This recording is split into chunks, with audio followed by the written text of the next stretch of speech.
Jake Bates. Throwing right side, and it's going to be intercepted. Return past the 15, past the 20, out past the 30. Has space down the sideline. 40, 35, 30. And he is gone. A pick six for Houston. Snap good, hold good, kick up. And it is straight down the middle. Looking to throw, rolls out right.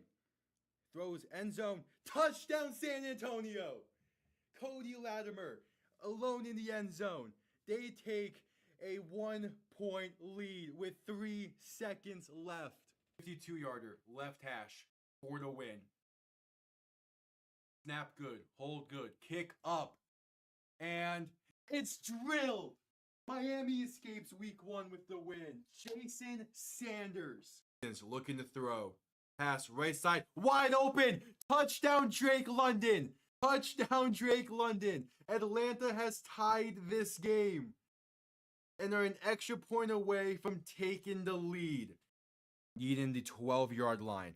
Handoff, Robinson left side. And going to be stuffed. A loss of 4, maybe 5 on the play. And with 50 seconds to go, the Chiefs have the ball. And most likely that does it. Ball on the 17.5-yard line. Looking to throw.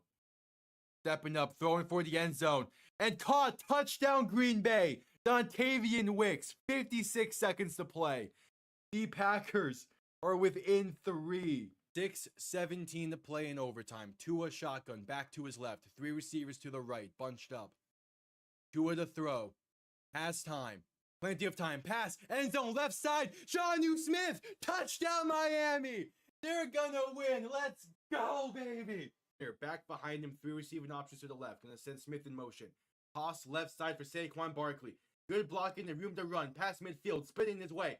Pass to 35 to 30. 25, 20, 15, 10, 5, and the Eagles respond instantly. Saquon Barkley. Oh my, making his presence felt. 1 play, 60 yards, 3rd and 9 from the 35. Mahomes looking to throw. Quick pass left side, caught by Piron. Has room to run. First down and more. Down to about the 17. And he stays in bounds. That will do it. The Kansas City Chiefs have escaped the Bills and have punched their ticket. I forgot to do it again. Hello, and welcome. Wrapping up week 9 of UFL with some DC and Houston action. Meanwhile, currently on Fox, there's some the Indy 500s going on. And yeah, they're moving the game to FS1. That is fine. Okay. I kind of expected that after tuning into Fox and they're saying they have 40 laps to go in the Indy 500. The game's going to be on FS1 for a little bit for anyone tuning in and kind of confused. But we're here. Wrapping up week 9 of the UFL, the DC Defenders are in Houston to play the Roughnecks for what very well might be, if the rumors circulating are correct, this very well might be the last game the Houston Roughnecks play, as rumors are circulating that they might be one of the 2 teams that relocate in the offseason. But obviously those are just rumors, we shall see. Nonetheless, let's hope Houston can show out for potentially the last time as the Defenders look to catch up to St. Louis, who won their game Friday night and currently sit a half game ahead of DC, obviously pending the results today. As both teams are shaping up and kind of more so looking forward to that last week 10 matchup between the two, which is Friday night next week. That's going to be a massive game. But yep, St. Louis, DC and Houston tonight, or this evening. Again, 4 p.m. kick is unique, I will say. Not too used to seeing that time for kickoffs in the UFL, but it's fine. Also, in the meantime, going on right now is Game 3 between Edmonton and Dallas, of which Edmonton has a 2-goal lead. Really hoping Dallas can pull it off, but we shall see. Yeah, Jalen McClellan getting the start once again for Houston. And then Teamu as well getting the start. Gonna be this could be a really, really damn good game. And it sucks that this game doesn't really have any stakes on it. Because I would have loved to see how this game would have played out if there was something to play for both sides. As we were awaiting kickoff in this one.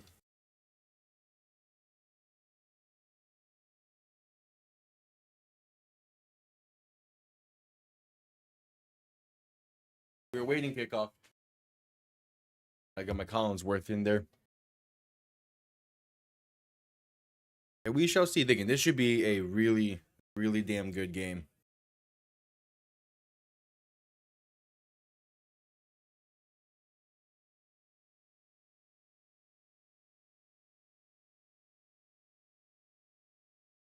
Yeah, I wish that this game had like, I won't say proper stakes, but had something both teams could have played for. Because like even DC doesn't really have anything to play for in this one. Because of scheduling conflicts between Audi Field and the UFL, because the XFL Conference Championship game is already set in stone for St. Louis. So there's that factor involved, but it still should be a fun one.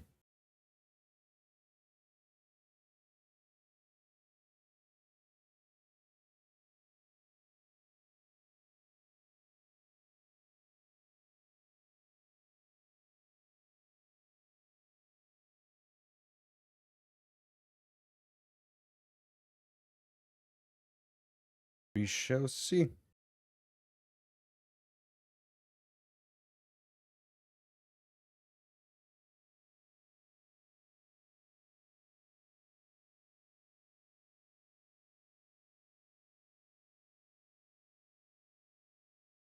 A theater in Carolina where they typically have like the now playing shit. They have it on there that they wish their Panthers were this good. Florida's been dominating that series. It's been so much fun to watch. Would love it if Dallas can get out their own way. Because they're getting outside of the third period in game one, it has been all Edmonton in this series.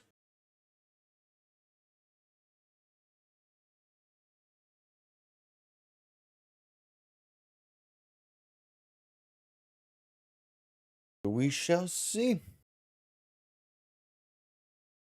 As we were waiting to start here, kickoff should be happening momentarily.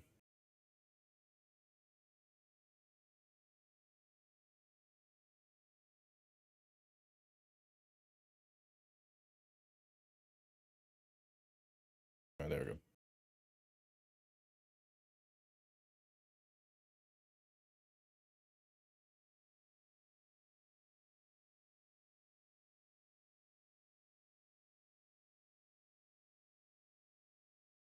Okay, I get the issue now.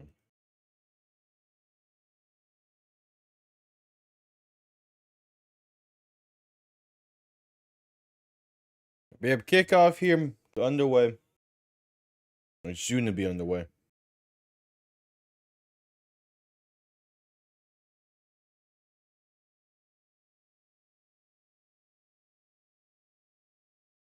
Oh, yeah, it's a hot one in Houston. 92 degrees, feels like 100. 51% humidity. It's a hot one. DC set to get the ball first in this one.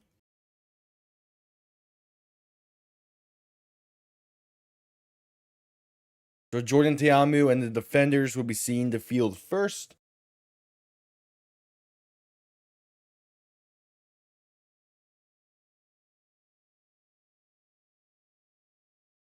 And kickoff underway. Going to be returned beginning from the 15. Going to work that left side, goes up past the 30 to about the 33, and that's where we'll start things off in this one. With Jordan Teamu taking the field.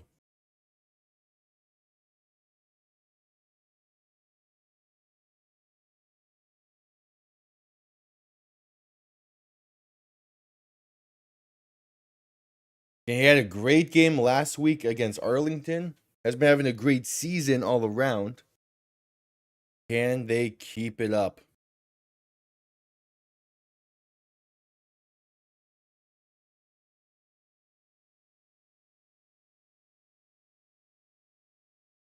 Tiamu and shotgun back to his right. 3 receivers to the right as well. First play of the game is a pass. Looking to throw. Gonna throw this left side, and that's incomplete. Looking for a screen to Deion Jackson. A little bit high. Couldn't hang on to the one-hand grab. Would have been blown up for a massive loss anyway. So, kind of actually a good play there for DC.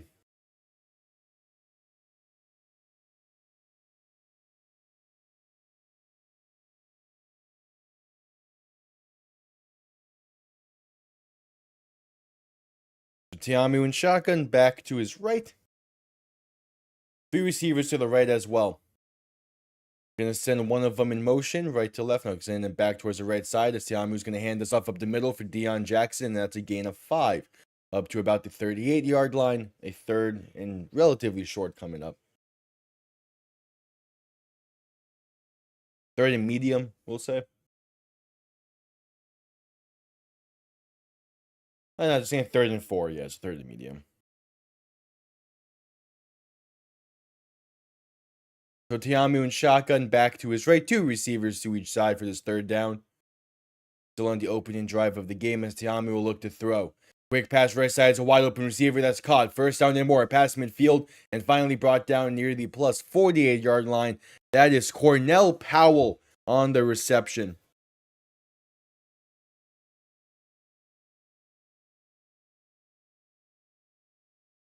I'm not sure why Houston was playing off coverage there on 3rd and relatively short.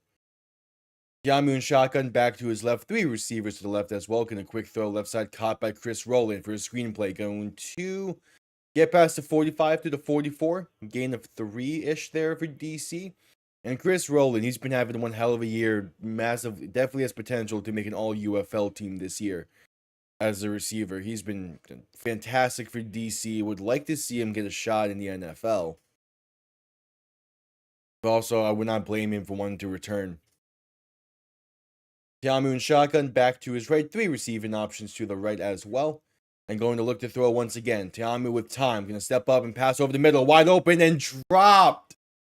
Would have been plenty. Instead, it's 3rd and 7.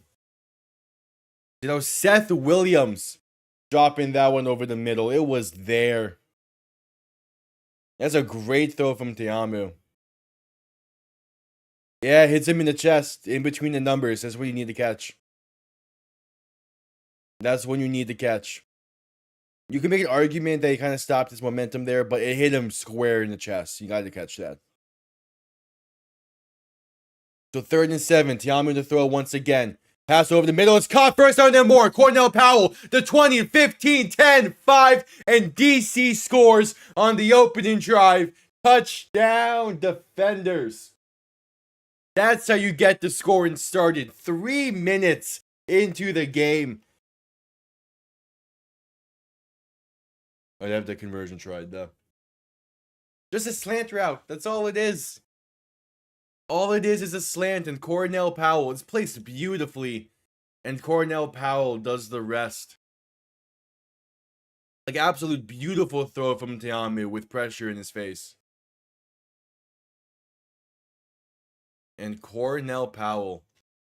Beautiful play. 2:53 into the game. The defenders up by 6, looking to extend it with a 2-point try from the 5.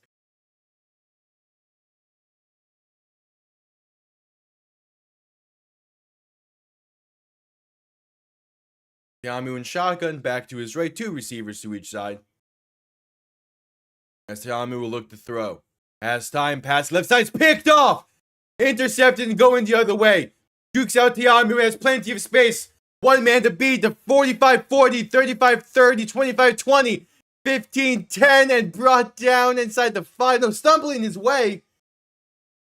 Did he say he stepped out of bounds? No, they're saying he returned this.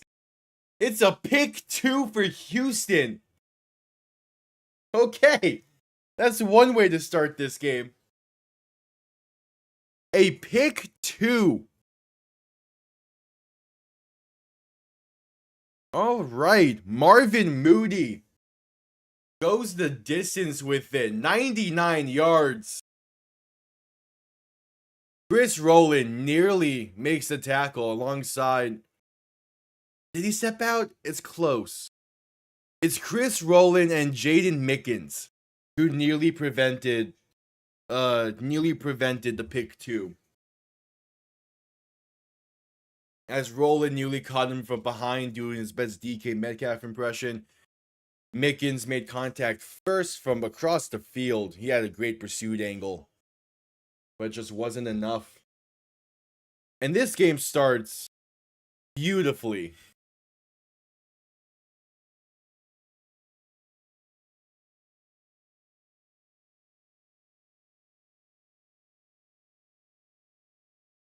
A pick two to start this game. Wow.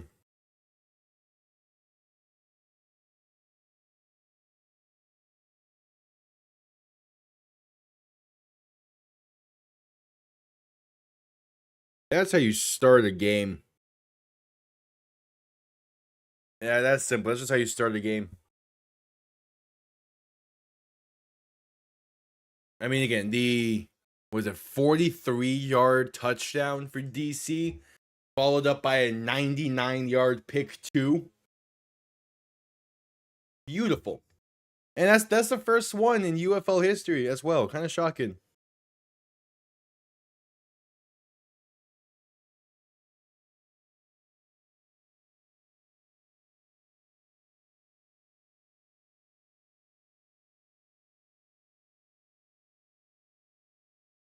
But hey, we'll take this kind of start.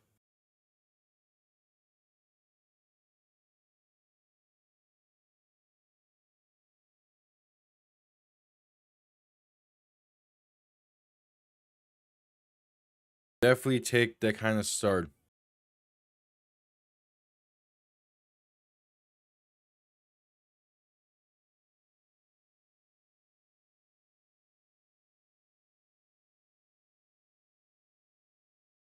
Oh yeah, Tiamu was staring down. He was looking for Brilly Moore there on a Sid. But read like a book. And yeah, good job by Mickens. He had to stumble the rest of the way.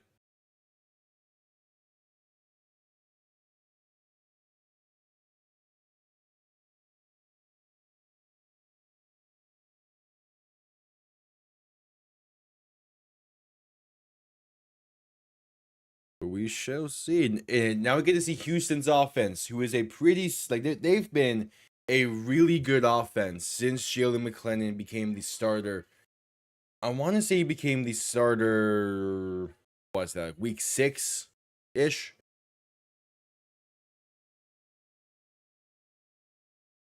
So they've been a really solid offense since then.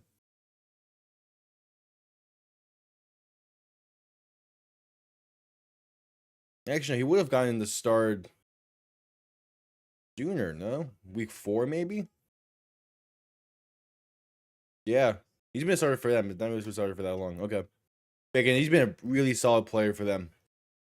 Obviously, the past 2 games didn't go the way they were hoping. As kickoff is underway, DC sends it down. Going to be returned beginning from the 5. Going to find some room. Going to be breaking one tackle at the 20 and going to work his way past the 25 to about the 28-ish. But it is definitely, the last 2 weeks did not go as planned for Houston. A really bad loss against Birmingham and a tough loss against Michigan, which eliminated them from the playoffs. But again, this has been a overperforming season. Yes, this is live. Currently, it's over on FS1 because of the Indy 500 going on Fox. I would imagine they will work their way back to Fox at some point. McClellan under center, back behind him, going to play action and look to throw, rolling right. With some time, going to dump it off in the flat right side with some room to run. That's going to be a gain of 7 there for Houston. That was Jorquarius Spivey on the reception First time calling his name this year. Currently it's over. I think it's close to the 60 mark. If you're asking me for that the entire game, I could see him hitting 300 again. McLennan and shotgun back behind him, going to handoff and his fumble, but picked up by Houston. Miscommunication there on the RPO as Quandre White couldn't hang on to the handoff. All this seemed like though McLennan was trying to. Yeah, I mean, I'm not sure what McLennan was trying to do there. But yeah, bobbled the exchange at the very least. He did throw a pick on the conversion. It was a pick too. But right before he threw a 45, 43-yard touchdown pass. So kind of evens out. McLennan in shotgun back to his right on 3rd and 4. Looking to throw and has some time. And that time is going to expire. Sacked. Back at the 27. This DC front 7 as Joe Wallace was the defender to get there. And this DC front 7 is not one to really take lightly. No, those don't count as negative pass yards. Conversion attempts do not count towards actual stats. They're just seen as free plays.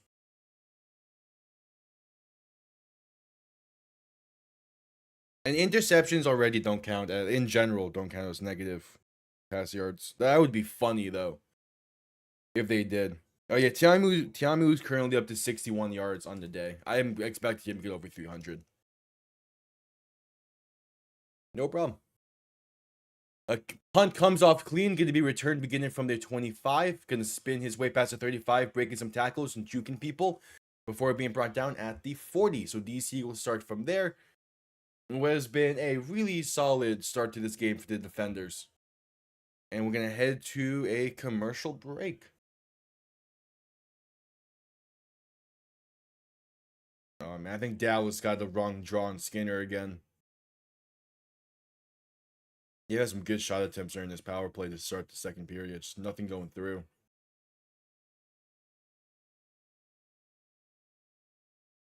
Yeah, for some reason, ESPN and ABC decided to start Edmonton Dallas today at 3 p.m. So that's on in the background right now as well.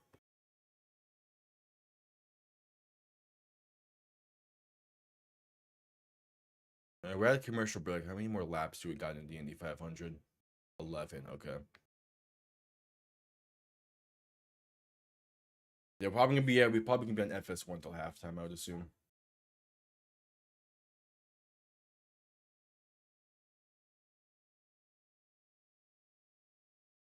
UFL as fantasy? I mean, I shouldn't be as surprised as I am.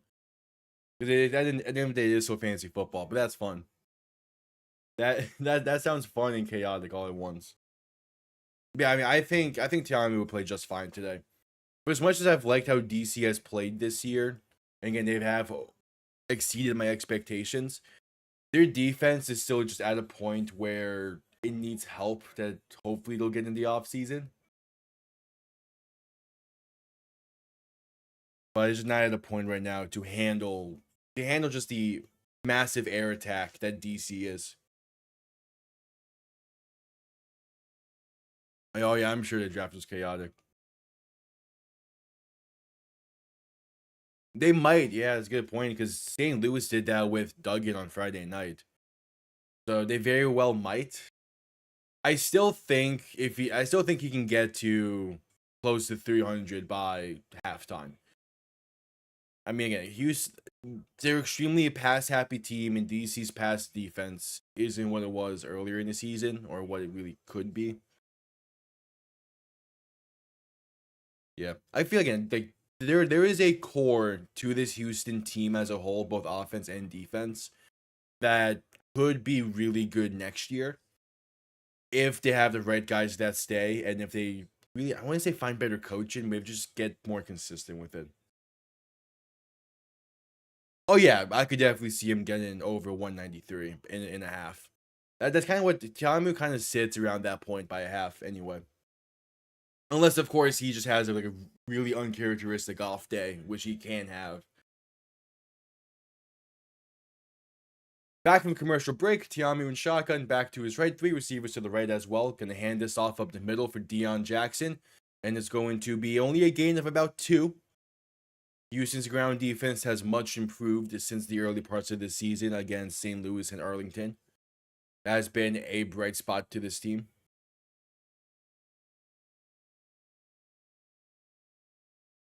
Again, there's a core for this Houston team that could shock people next year if they get the chance to.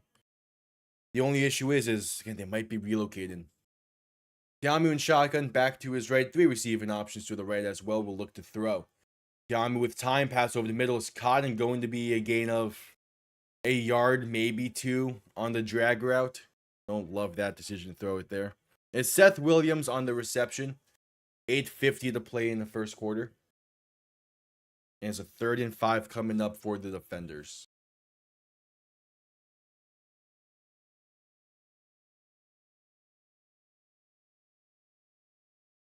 Tiamu lined up in shotgun, back to his right. And 2 receivers to each side. No tight end lined up in this play. At least no tight end lined up where normally a tight end would. Tiamu to throw, pass left side is caught by Roland. Makes one man miss. Going to dive his way for a first down and gain of 6. Keeping the chains moving and the drive alive.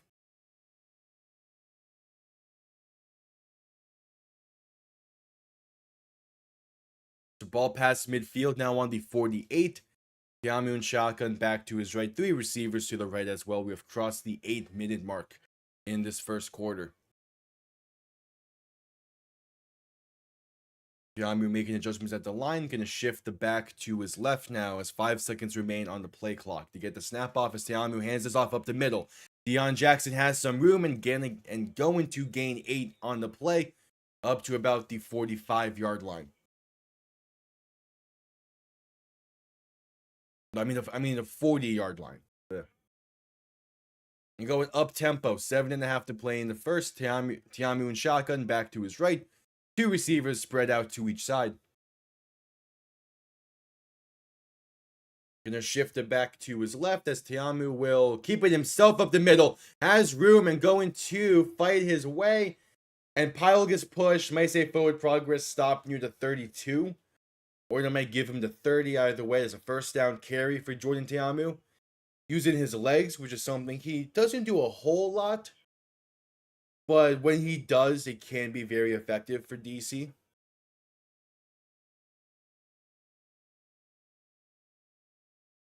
Because now it's 1st and 10 and yeah, the same ball at the plus 32. Play clock winding down. They got 6 seconds left. Tiamu and shotgun back to his left. Motioning the receiver left to right. So his trips right. Tiamu looking to throw. Has time. Passing right side for the end zone and overthrown by inches. Oh, it's wide open to Jordan Mickens. Or Jaden Mickens. Wide open. Very similar play to what got them a touchdown last week. It's wide open. That's a walk-in touchdown if Tiamu places it ever so better. But that's inches he missed him by. That's a beautiful play call. So 2nd and 10, Tiamu and shotgun back to his left. 2 receivers to each side to get the snap off in time. Play action looking to throw. Pass over the middle. It's caught inside the 15 to the 13. Chris Rowland through the contact hangs on to it. And the defenders are in the red zone for the first time today. Yeah, just a very simple. Yeah, caught at the post. I guess you can. Tiamu and shotgun back to his left will look to throw. Quick pass right side, and it is overthrown incomplete. Cornell Powell beat his man there on that fade. Tiamu just didn't place it well enough. Yeah, the defenders in the red zone have been on fire recently. 7 for 7 in the red zone. Trying to make it 8 for 8.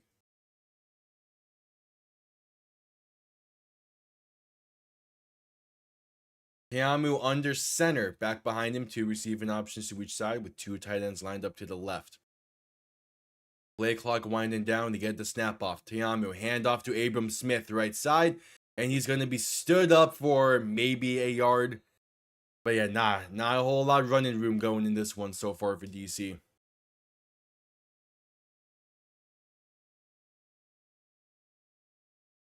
So a 3rd and 9. I want to say Dallas needs more shots in against Edmonton, but they have 18 right now.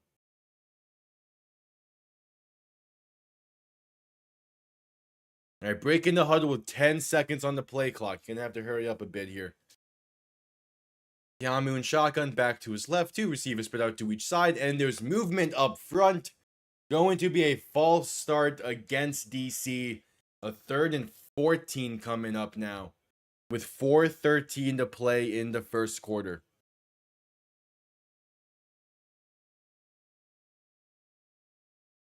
All right, your play call for 3rd and 14 is very different from 3rd and 9. So what you got here?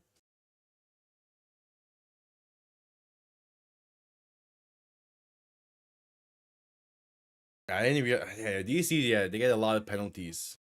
2nd most in penalties per game. Something that would definitely need to be fixed for the playoffs. Tiamu and shotgun back to his left. 2 receiving options to each side. Play action looking to throw. Pressure coming. Tiamu avoids it. Pass over the middle is incomplete. Looking for that check down option, but play was covered really well by Houston, and Brilliamore couldn't do much with it even if he caught it. And it's a 4th and 14 for the defenders. Throughout comes Matt McCrane for the field goal try, one of the more reliable kickers in the UFL. But DC has been so good, this is his first field goal try in 4 weeks. It's a 35-yard kick. The ball is centered perfectly, basically an NFL extra point. To make this a 7-point DC lead, it is up, and it is good. Alright, so still a successful scoring drive, but the touchdown streak in the red zone ends at 7. As there's 3:11 to play in the first quarter, we're heading to a commercial break. That was a pretty solid drive.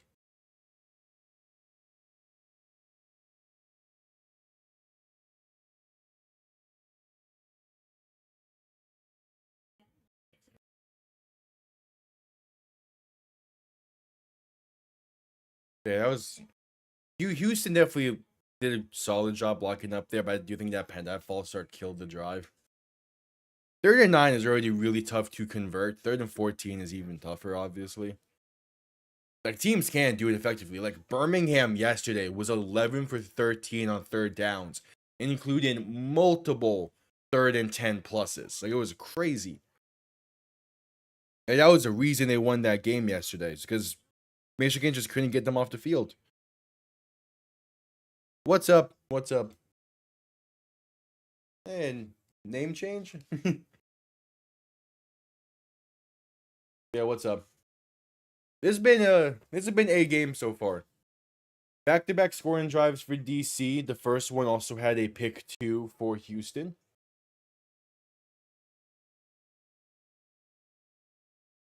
Yeah, I mean, this has been, if Houston's offense can get going on this next drive, not necessarily a touchdown drive, but just get past midfield, I think this game can start getting really interesting. But it's gonna come down to Houston's offense.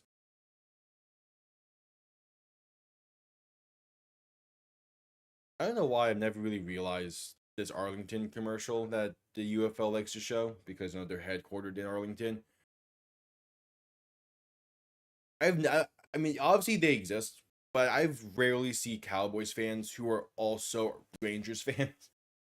There obviously are plenty. Don't get me wrong with that, but the more notable Cowboys fans typically are those like stereotypical Cowboys fans that root for all the best teams in every league.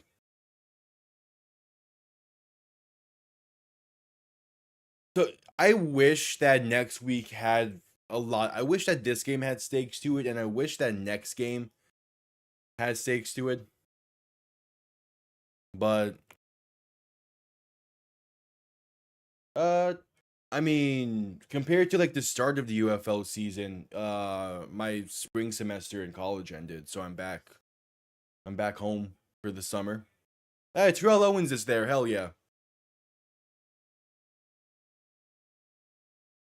But I mean, if you're talking about from like the past 2 3 weeks or so, no, it's just I don't have the blue light on.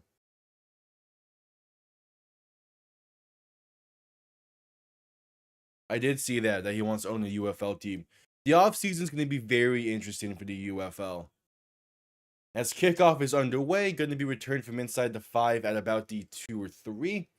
Going to work his way past the 25 to the 29 ish.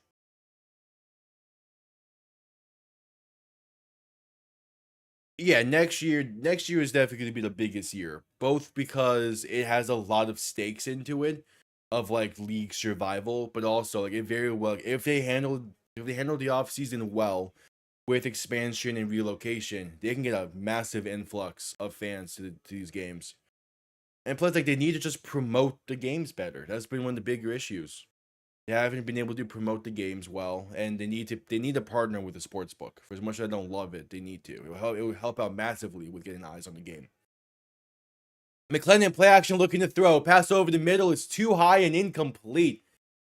Through the fingertips of Justin Hall, but there is a penalty marker down.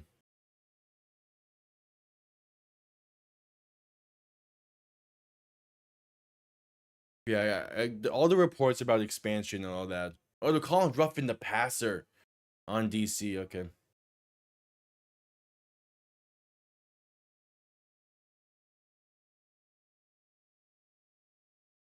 Yeah, they just handled marketing a lot better last year. And to be fair, they were kind of forced to as well because of Jake Bates in week 1 having his incredible back-to-back 64 yarders. Like he kind of forced a lot of eyes onto the league, and they didn't have that same type of thing to happen until like week 5. But still, like you need to promote the league better and promote the players. There's a ton of former NFL talent on these rosters. McClendon gonna hand this off up the middle on 1st and 10. Has some room past midfield. Breaking tackles and bulldozing his way. First down and more past the 40 to the 37. Lorenzo Lingard on the carry. Beautiful carry there by Houston. They get past midfield for the first time today on the gain of, what was that, like 13?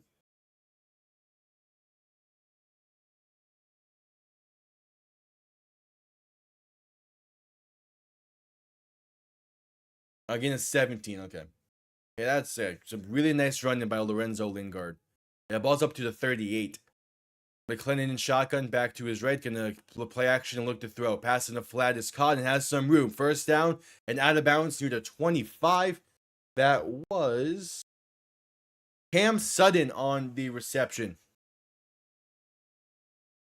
Yeah, the biggest thing for the UFL to like begin the process of getting more popular is to just target the betting and the sports books. You partner with a sports book and get more eyes on the game that way. I don't love that approach, but every single massive sports league is partnered with some kind of sports book. And yes, they have ESPN Bet, but they're not really partnered with ESPN Bet. McClendon pass over the middle is caught by Justin Hall for a gain of 7 before being brought down instantly. They get into the red zone for the first time today. And ESPN Bet talks about the league, but that's just because they partnered with ESPN.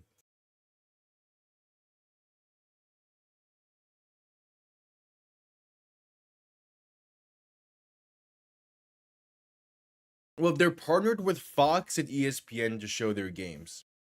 So like it's either on ESPN, an ESPN partnered broadcast or a Fox partnered one. And yeah, they can have some issues definitely. As McClendon looks to throw in 2nd and 2, now going to keep it himself and sliding down inside the 15 at the 13. And we don't need one more play before the end of the quarter.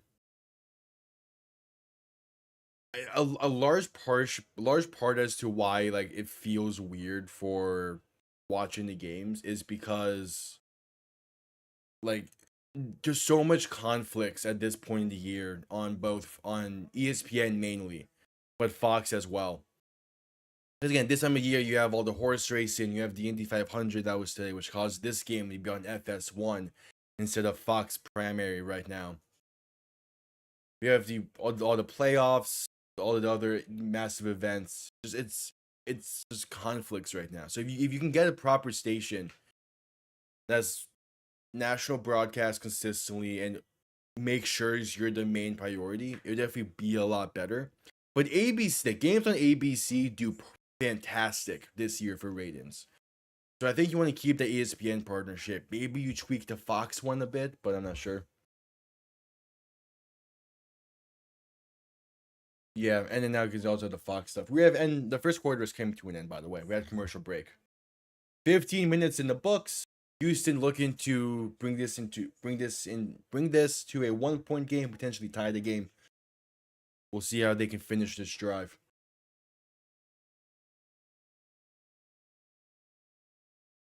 I mean, I do think that their partnerships with ESPN and Fox are fine. I think they do fine.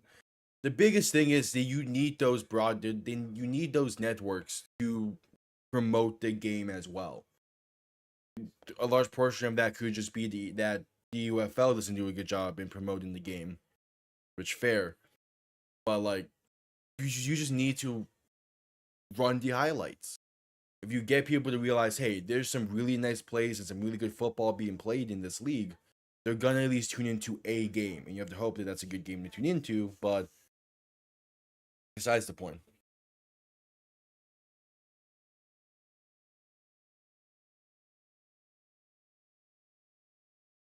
We're at a commercial break for the end of the first quarter. Hello, everyone. As we're at a commercial break. We're at the end of the quarter. I'll quickly say if you are new, subscribe. It'd be greatly appreciated. I think we're close to 420. If not, we have passed it by now, hopefully. We're trying to get to 500 by the end of the year. Beginning of the NFL season, one of the two would be great. On top of the UFL and all this, I also do the same stuff for the NFL and covering the NFL when that season rolls around. Also a lot of fun.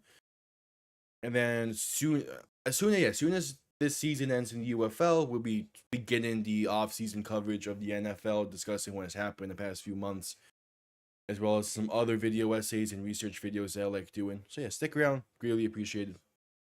Leave a like while you're there as well.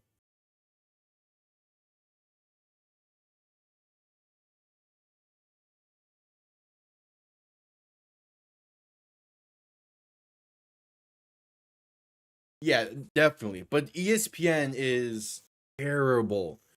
And I mean terrible at talking about anything that's not the NFL or LeBron James. So I would say the bigger thing is to target FS1's sports shows. You get the facility talking about it, because the facility is really good to watch in FS1. You get the facility, you get first things first, you get speak.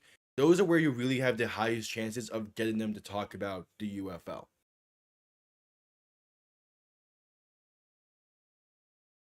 Yeah, McAfee talked about it a little bit earlier as well in the season, but he did a terrible job talking about it. Like, it legit made me piss off with him talking about it, and that's just McAfee during the off season. He doesn't do that great of a job. I still like McAfee to watch. Like on game day and during the NFL, he's great. But the off season, Back from the commercial break, a handoff up the middle on first and 10 will go for about 3 for Lorenzo Lingard.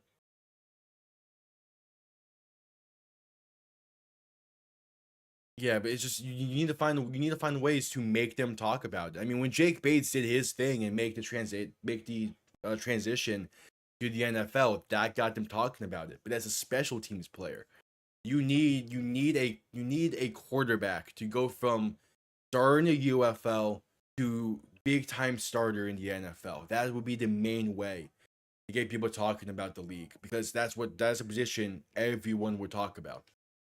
McClendon to throw in 2nd and 8. Pass left side is low and incomplete. Looking for the check down option to Lorenzo Lingard, and it's a 3rd and 8 coming up.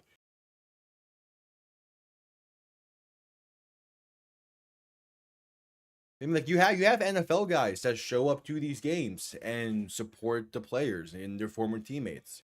Like, it's not an issue there. The issue is just most sports media, again, they target the ratings. And the NFL is a big moneymaker. Talking about LeBron and Curry is a big moneymaker, and not much else does anything. McLennan in shotgun back to his left. 3 receivers to the right on 3rd and 8 from the 11. Looking to throw. Gonna step up and try to take it himself, and only gonna gain about a yard on the play. Down to the 10. This DC front 7 coming in big and holding them to only a field goal here.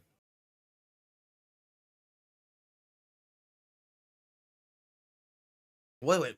You run a all hitches on 3rd and 8 in the red zone? Okay, I don't know what that play call is, but sure. A 28-yard kick coming up from Chris Blewett, former Birmingham Stallion last year. He's been having a pretty solid year this year. The 28-yard kick from the right hash. It is up, and it is good. We're right back to a 4-point game.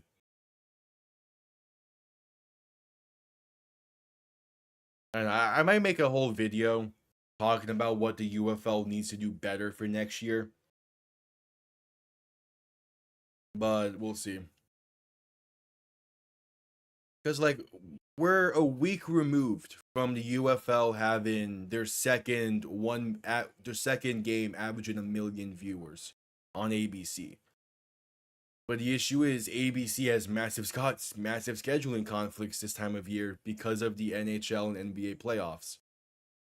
Like, scheduling conflicts are so bad. They have the NHL playoffs going on at 3 p.m. EST.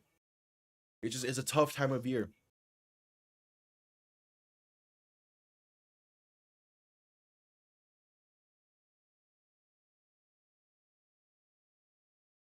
Okay, we're at a commercial break.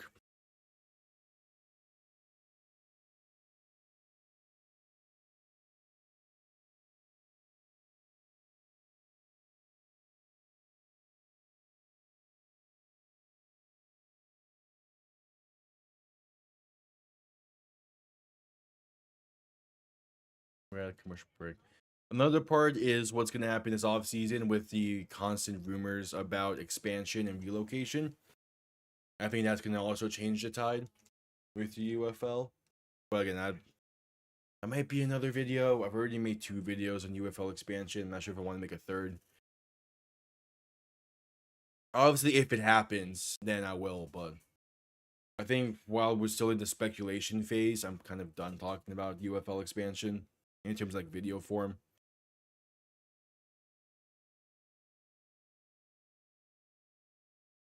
Come on, Dallas. I really don't want to play Edmonton again in the finals.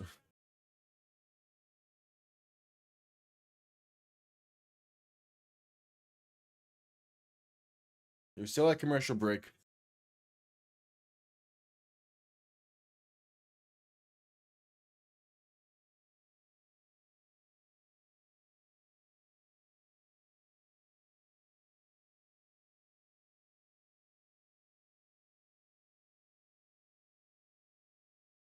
Oh, Jordan Tiamu made an appearance at the Nationals game the other day. That's cool. That's the other thing is these guys just don't practice in these home cities. They show up towards the later parts of the week for the game, and then they go back to Arlington. I like having that host city is fine. It saves money, but I just don't love it. You need these guys to be really in tune with the communities.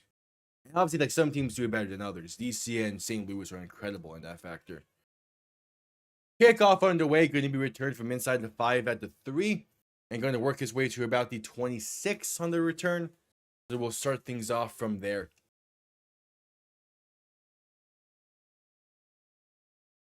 Yeah, Jordan Tiamu, he's been all over the place during his football career. Ton of different NFL stops.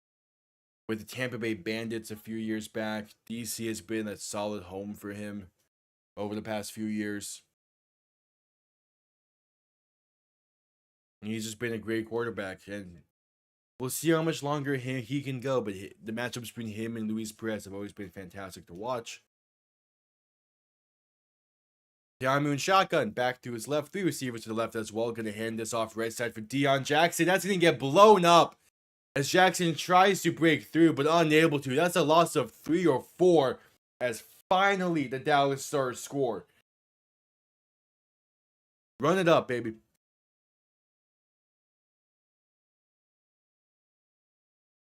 So I only saying a loss of 2 because forward progress is helping out there. So a 2nd and 12 coming up for DC. 12.5 to play in the first half.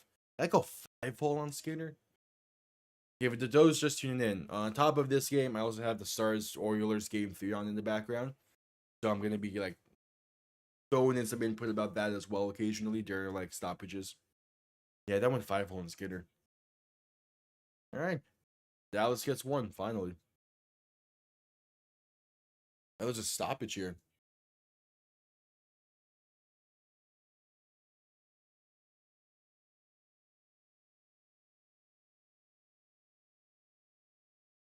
Yeah, former Ole Miss Rebel Jordan Ta'amu has really shined in spring football, both in the USFL and in the XFL and now UFL.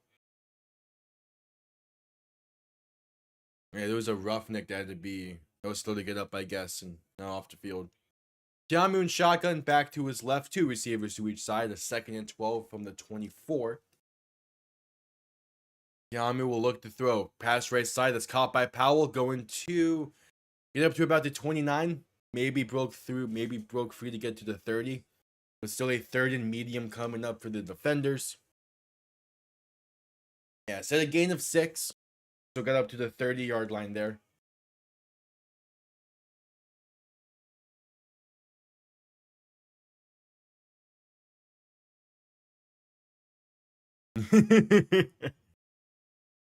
Yeah, I have a few friends who are like other sports teams fans, and it's always fun to talk shit with them. Jamil looking to throw on 3rd and 6. Has some time. Pass left side. That's going to be caught, but brought down a yard shy, maybe an inches shy of the first down marker. Great defensive stand there by Houston. It will be 4th and inches. That was Mason Fairchild on the reception. Only a gain of about 5.5 when they needed 6. Now DC has a decision to make. How much do you trust your defense? You're backed up well inside your own territory, just shy of about at the 35-yard line. It's a 4th and inches, and they're 16 inches short of the first down.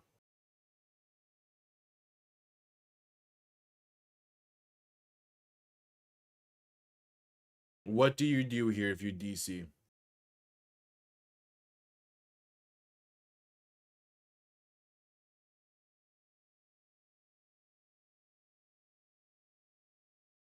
What do you do here?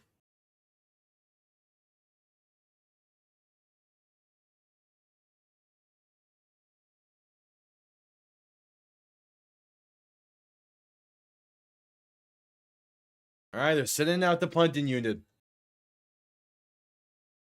So Paxton Brooks is on, and Houston's gonna call their first timeout here at the same time. Okay.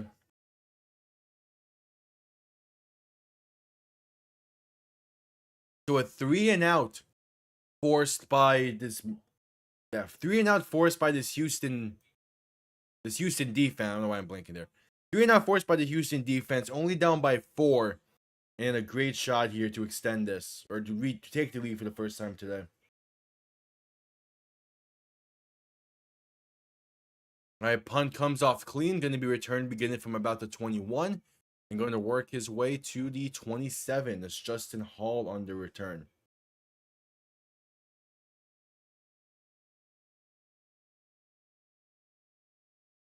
As we're going to head to a commercial break before we see this Houston offense once again. And they had a really good drive the previous time out there, getting that field goal, stalling in the red zone. Can they actually finish the drive this time?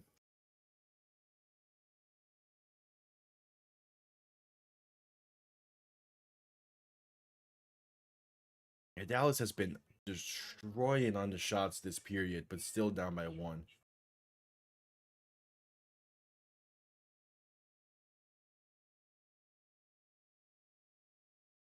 We'll see. Again, we're at commercial break between DC and Houston.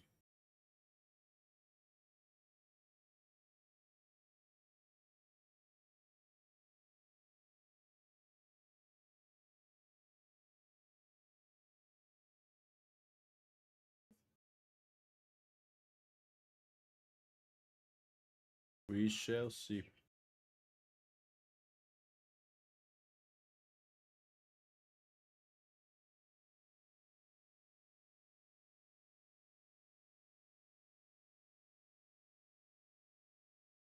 It was still that commercial break.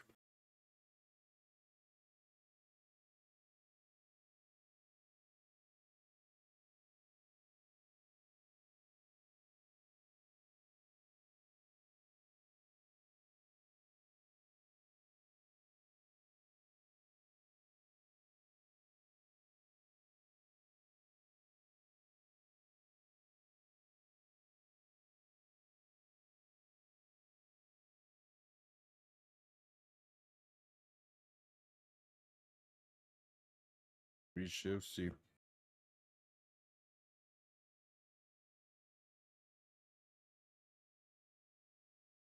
All right, just coming back from the commercial break. I'm shocked I haven't brought this game back to the Fox yet. Actually, it might have.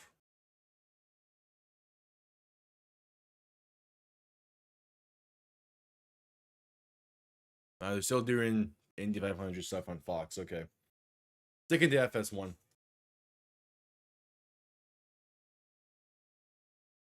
Yeah, DC's defense has not skipped a beat since Greg Williams stepped down, we'll say.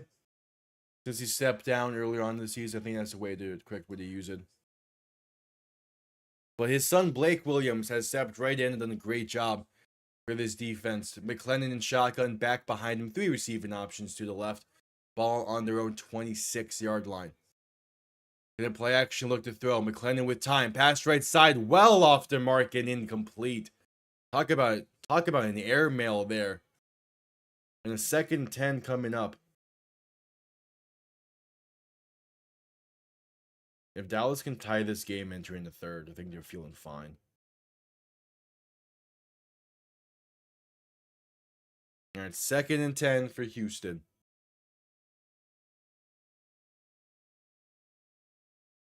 McLennan in shotgun, back to his right. 3 receivers to the left. Ball on their own 26. Gonna hand this off up the middle, and that only gains about a yard. Yeah, not gonna be running that great against his DC front 7, that's for sure.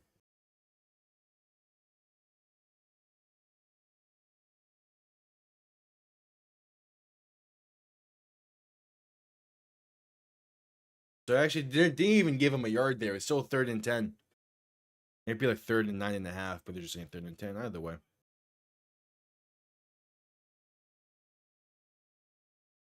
McLennan in shotgun, back to his left. 3 receivers to the right. Can motion the back out wide to the right as McLennan looks to throw. Stepping up, pass over the middle is caught, but not going to be enough for the first down. Only a gain of 7, as that was Kiki Chisholm on the reception. It's a 3 and out for Houston, and talk about a wasted opportunity there. Giving the ball right back to DC with 9:40 to play in the half. Yeah, I don't love that sequence that Houston did there. I mean, the incompletion on the first down definitely messed things up, but still.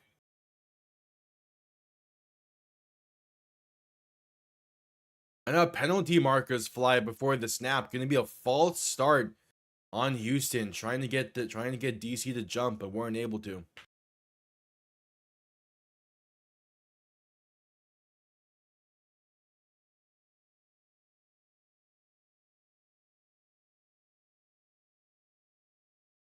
Oh, Edmonton scores right before the end of the period. Oh my, this might be it.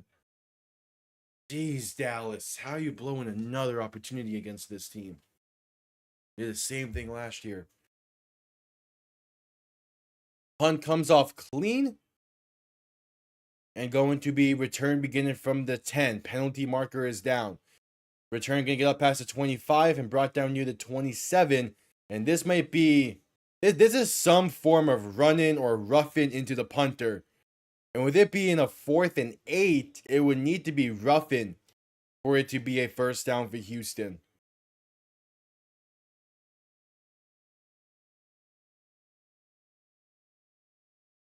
Yeah, they're about to move this game to Fox. Is that roughing or is that just running? That's the difference. That would change what happens here.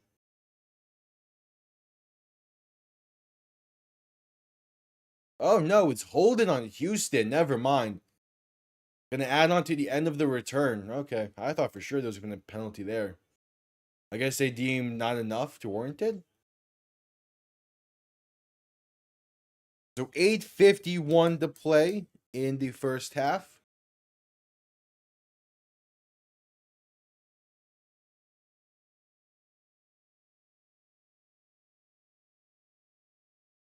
I guess they're waiting for a commercial break before this game switches back over to Fox.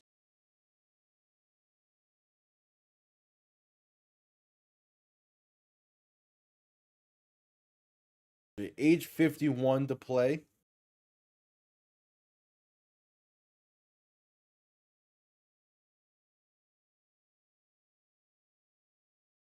In this first half, DC up 9-5. Here we go. Not getting a good shot at this play.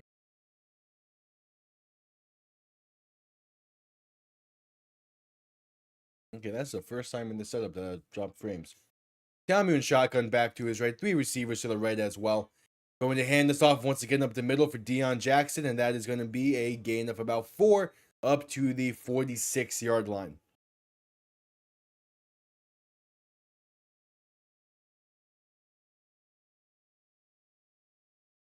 So 8 minutes to play in this first half. It's a 3rd and 2 for the defenders.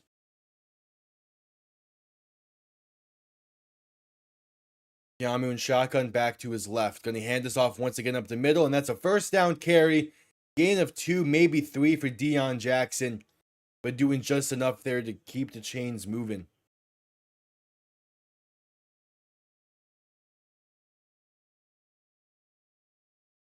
Oh, they gave Houston their timeout back? Okay.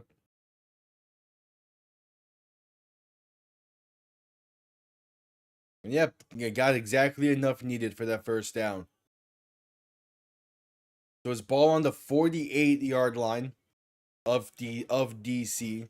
7:35 to play in the first half. Not been the kind of game I was expecting out of DC today.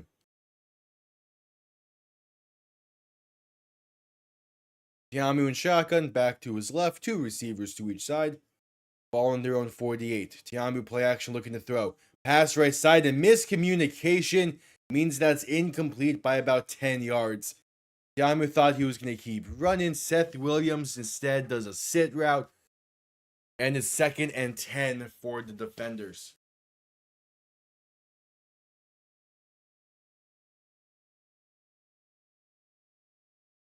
Not a great time to have miscommunication.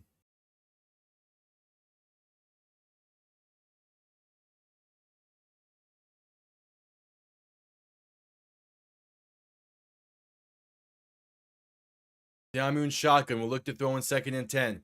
Rolling to his right to buy some time. Passing right side. That's a wide open receiver for the first down. Inside the 40 to the 38. Cornell Powell on the reception.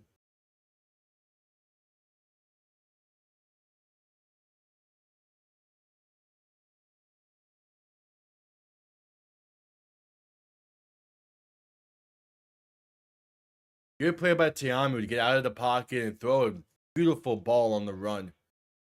As he's in shotgun back to his right, 2 receivers to each side. Ball on the plus 39. Going to give this to Abram Smith up the middle. And going to be a gain of about 3 on the carry.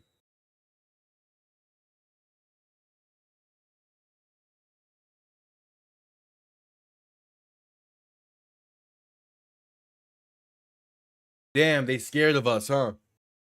Washington State scared of the Big 12. I see how it is.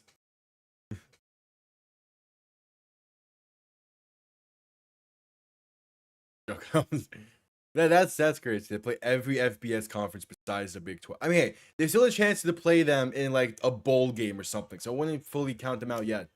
Tiamu pass right side's a wide open Jaden Mickens for a gain of about 5. Yeah, but it's Texas Tech. They haven't been shit since Mahomes left. And even with Mahomes, it didn't win shit.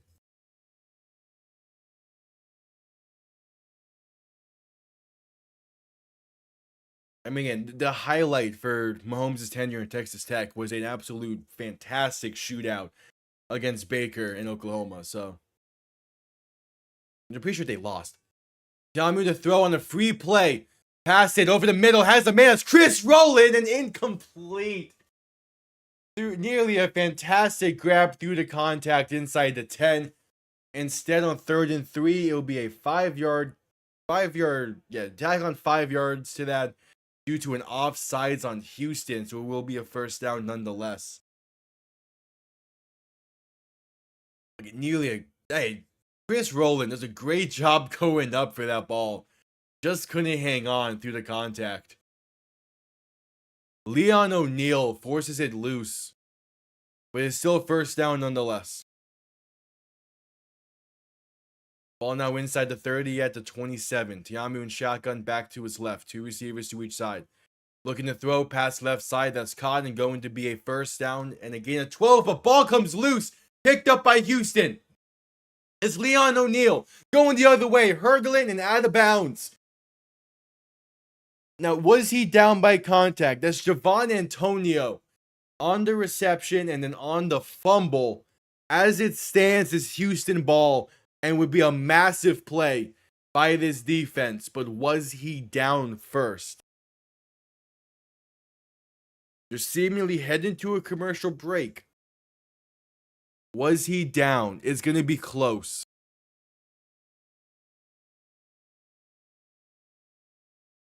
Let's see. This would be the angle. No, that's a fumble. Hell of a play by Houston's defense. And they keep this game. They keep themselves in this game.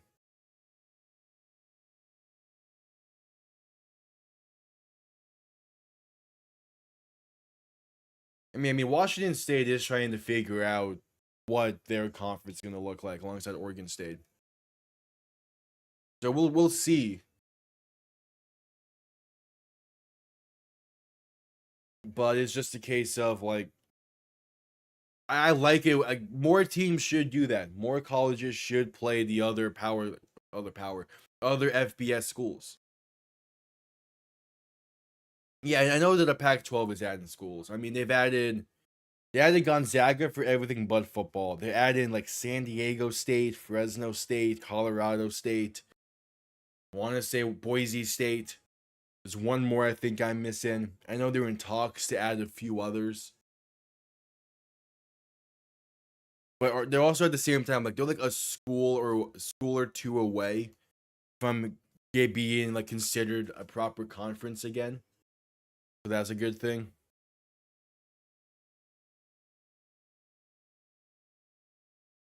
We'll see. I know, it's just for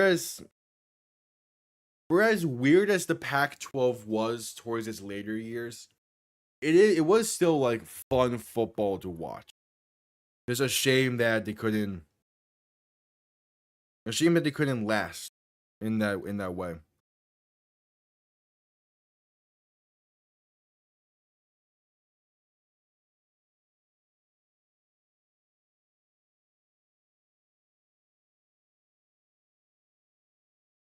We shall see.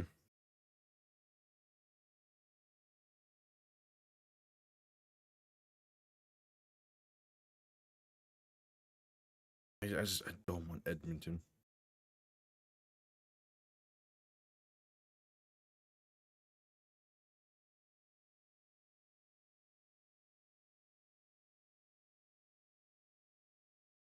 See, we're at commercial break. I think they're probably gonna be reviewing this fumble while that break. As it stands, it's a massive play by this Houston defense to force the ball loose and to recover it.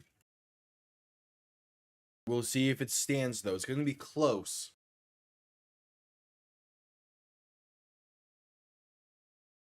It's nice though by Tiamu and a good play by Antonio to fight for those extra yards, but ball just comes loose. We'll see. Does it?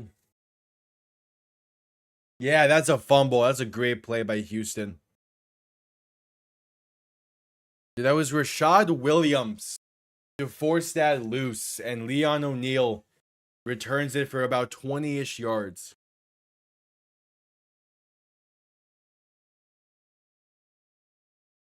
And it sets them up well to try and take the lead in this one. It's really his first fumble recovery of the season. Leon O'Neal is one of those players that feels like he's everywhere on the field, making plays. But the fact that that's his first fumble recovery is crazy.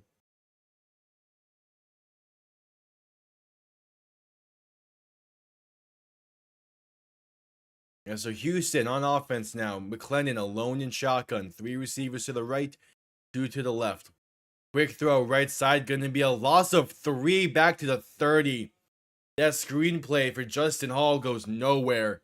And a 2nd and long coming up.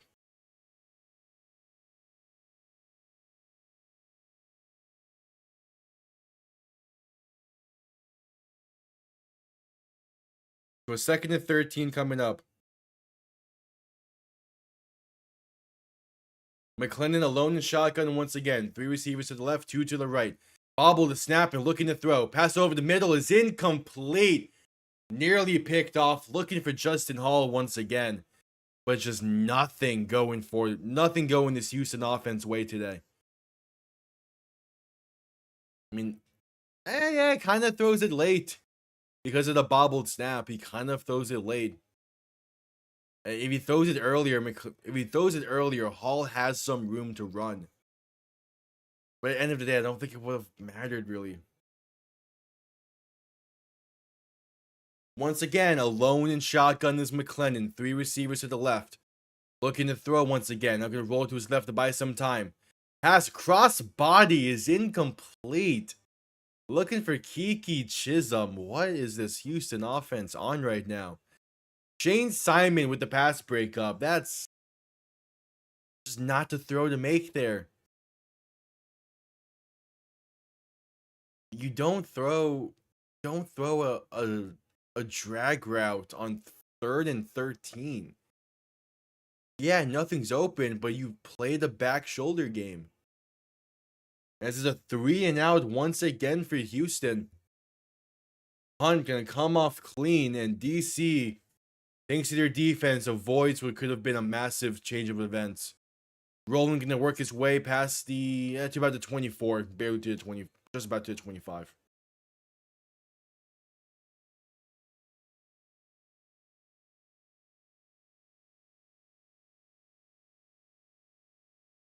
As we're heading to another commercial break here from Houston.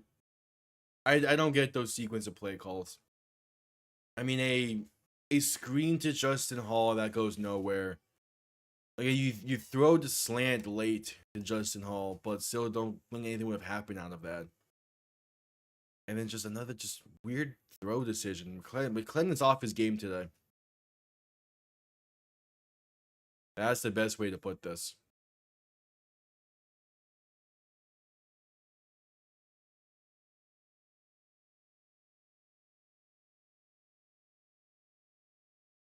It's just not much else.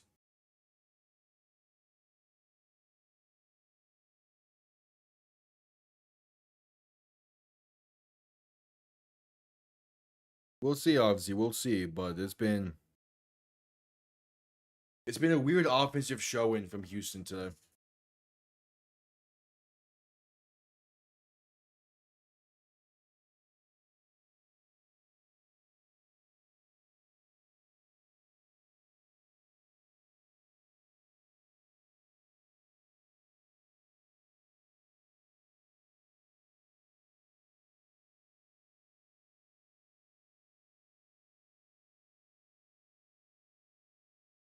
We'll see. We're still at commercial break, waiting DC's next drive. It was a solid drive they were building previously, just fumbled it right there at the end.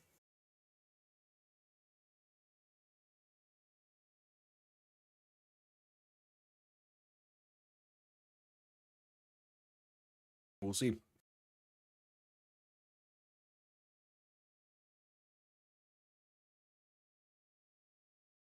As we're still at commercial break. Also, still in the intermission report between Dallas and Edmonton, so I can't do any stuff there.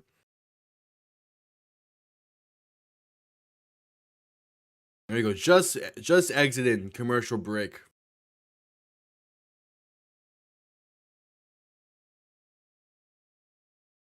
DC with the ball up by 4, looking to extend its lead before the half.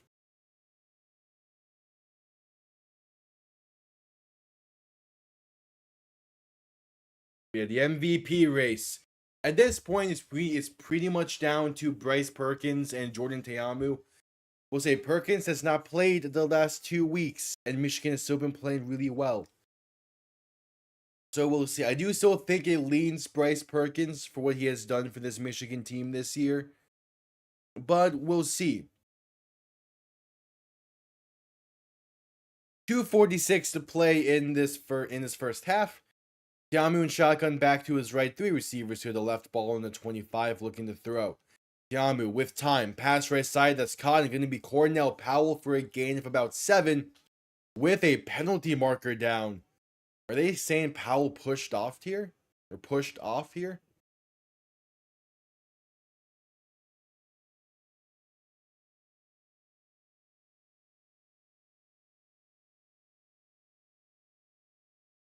Oh no, they're saying illegal contact on Houston.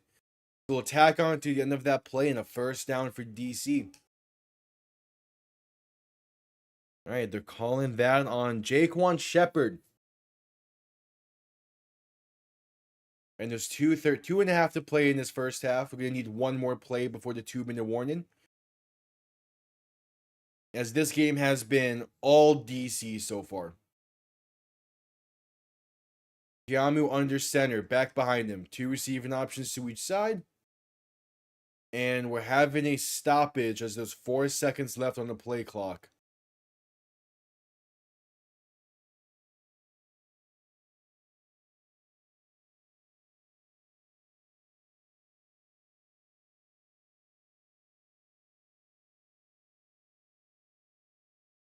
Oh no, they declined the penalty? So it's 2nd and 3, okay. So I guess they would rather have the 7 yards than the 5 in the first down? I thought they would have just tacked it on, but I guess not.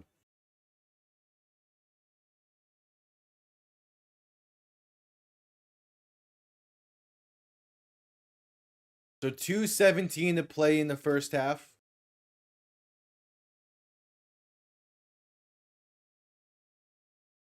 Ta'amu under center, back behind him. 2 receiving options to each side. Going to play action and look to throw. Ta'amu with time, deep right side, has a man inside the 45 to the 43. Really more on the reception. And it's a big time play for DC. And we head to the 2-minute warning in this one. What a throw from Jordan Ta'amu. Put that on the money. In between 2 Houston defenders, maybe 3. But that is a great play. And we head to the 2-minute warning with DC having crossed midfield. And a commercial break.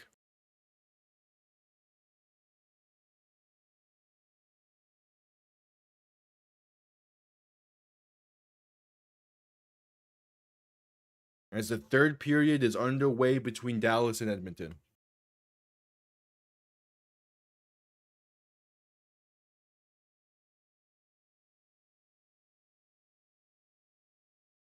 Yeah, the Knicks Pacer game still starts at 8 tonight. So why did this game start at 3?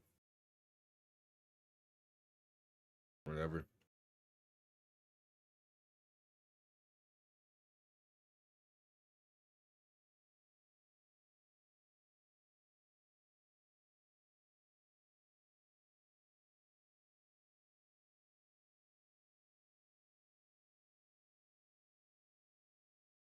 Yep, we're at commercial break for the 2-minute warning.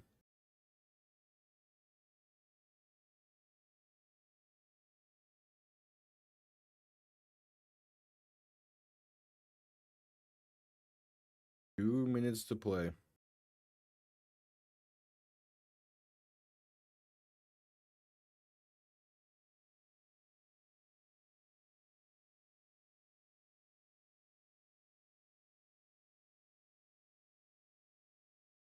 So a commercial break for the 2-minute warning.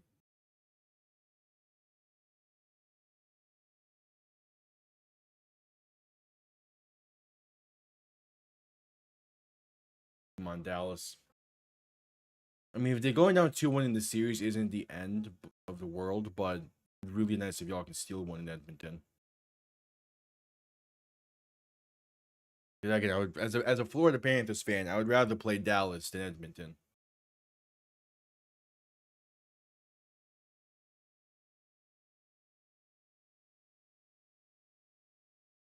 There's a breakaway chance.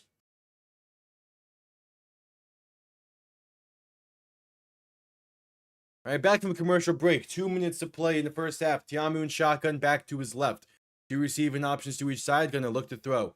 Pass left side in the flat to Bruley Morris. Caught. Gonna make one man miss and going to get a gain of 3 before being brought down up to the 40.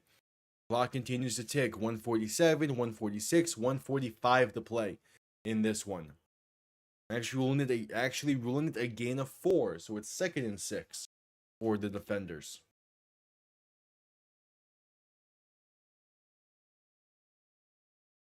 It depends on if it's intentional or not, or when it happens. During a play, if they get in your way, they get in your way. But post play, you're not able to make contact with them. It will be a penalty.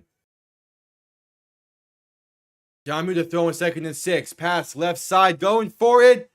It's caught, but couldn't get his feet in bounds. Seth Williams.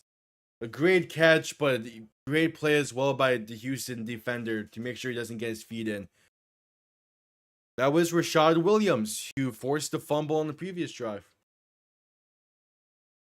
If it's intentional, that's a personal foul penalty.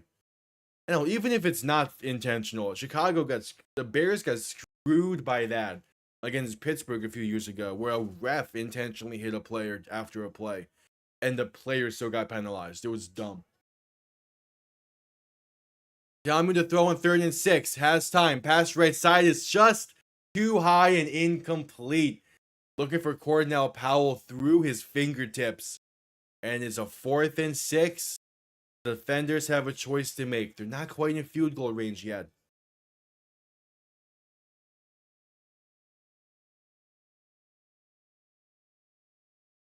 It's a good decision. It's there, but you gotta be lower. That pass needs to be lower.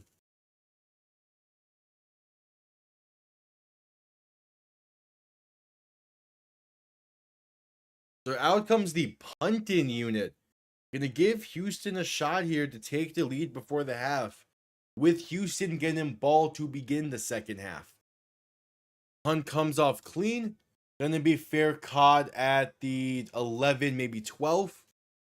A minute to play. Houston has all 3 timeouts. Looking to get into field goal range here. It has been, since really the start of this game, there's really been nothing for either offense.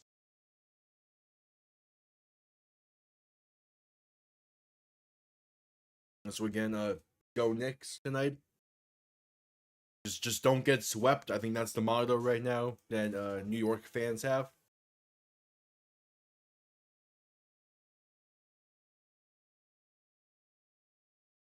McLennan in shotgun, back to his left. Looking to throw, rolling left to buy some time. Pass left side is caught and out of bounds for a gain of about 8. That's Kurt Merritt on the reception. Former Miami Dolphin.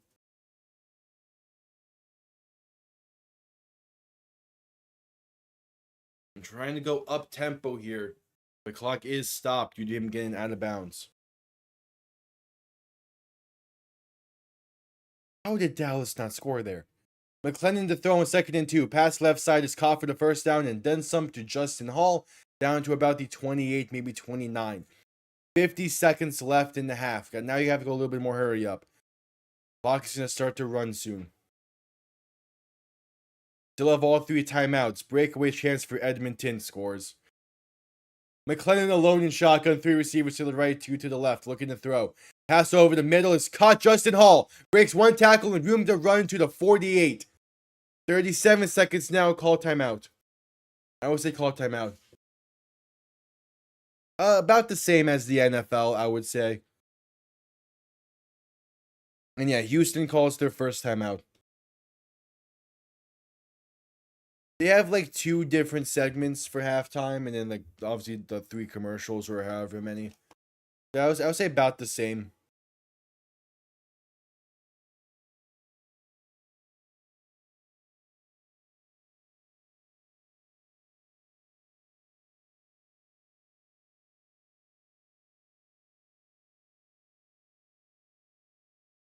It is kind of like hard to gauge, though. I will say that.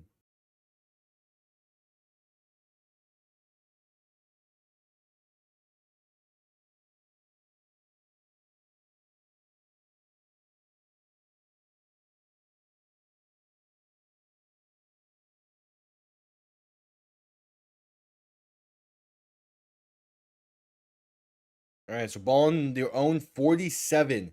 37 seconds to play in the half. McLennan in shotgun back to his left. 3 receivers to the right. Need to get inside the 40 for field goal range. McLennan looked to throw. DC sends pressure and McLennan is sacked, but penalty markers fly. There might be a face mask here. Derek Roberson, one of 2 defenders to get to McLennan. But there might be a face mask here.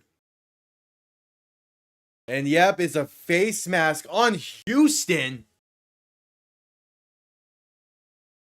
Hold on. Did they miss one here? Yeah, okay, there's definitely a face mask on Houston. There's also a face mask on DC.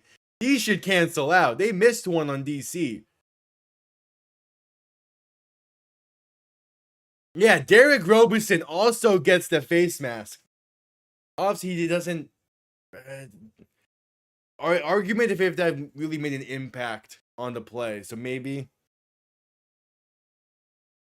But I mean, you if you throw the challenge flag here, you'll probably get it back for the second half because you'll probably win this challenge, and you'll save about 8 yards. And yeah, Houston's going to challenge this, saying that there was also a face mask on DC. I think they should win this challenge. But it's Mike Piera in the replay center today, so that's I'm not a big fan of how Piera interprets the rules during these challenges. They have yet to win a challenge this year, Houston. This would be a good time to do it. We'll see.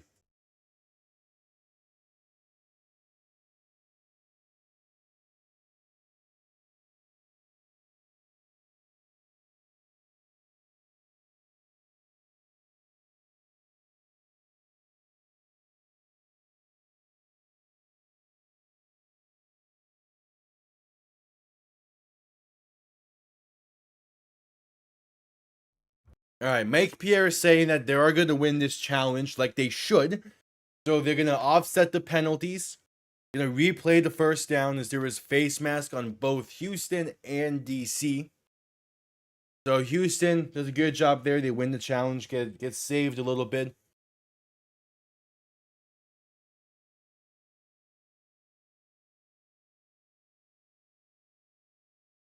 So they're attacking on a face mask there.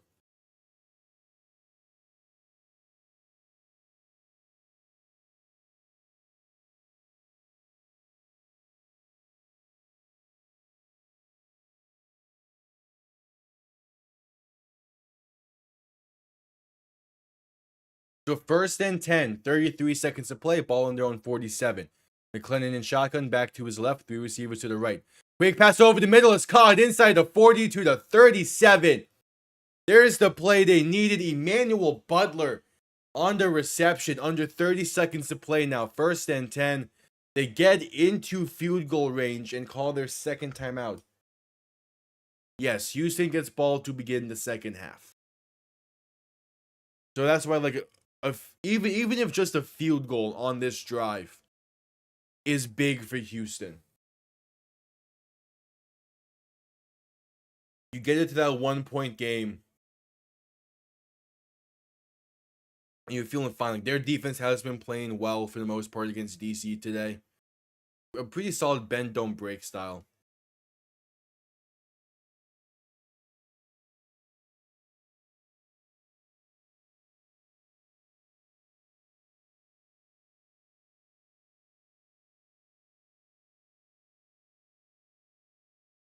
So 1st and 10.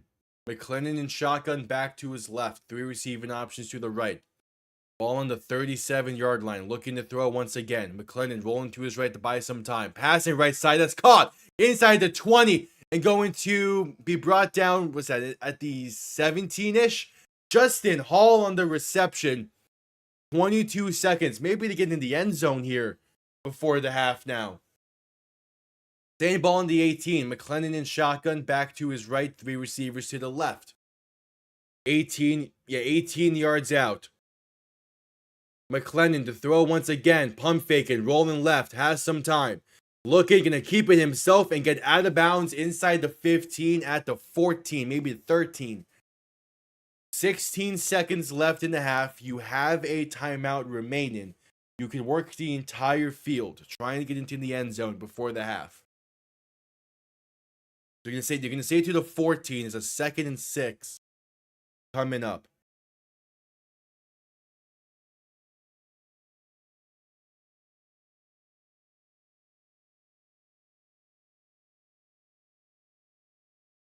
McClendon alone in shotgun. 3 receivers to the right, 2 to the left. Looking to throw. Has time. Pass end zone tipped and incomplete.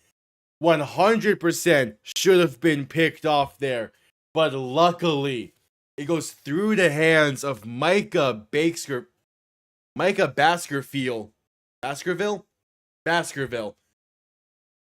Baskerville nearly had a pick there. Instead, it's a 3rd and 6. 3rd and 6. Why is that your last name? McClendon in shotgun. Back to his left. 3 receivers to the right. 3rd and 6. McClendon to throw. Has time. Pass end zone caught. Touchdown Houston. With 7 seconds to go in the half. It's Kiki Chisholm.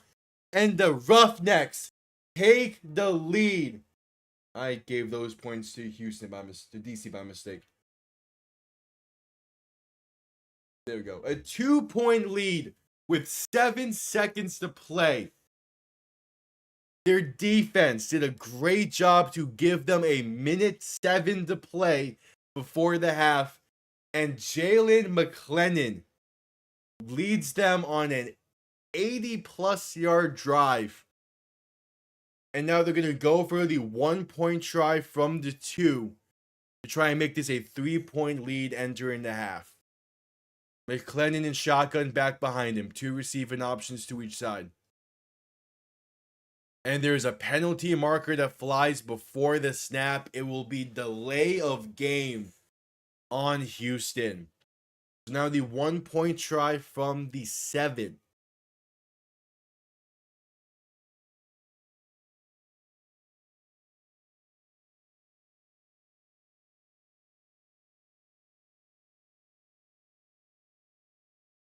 Seven seconds remain in the half.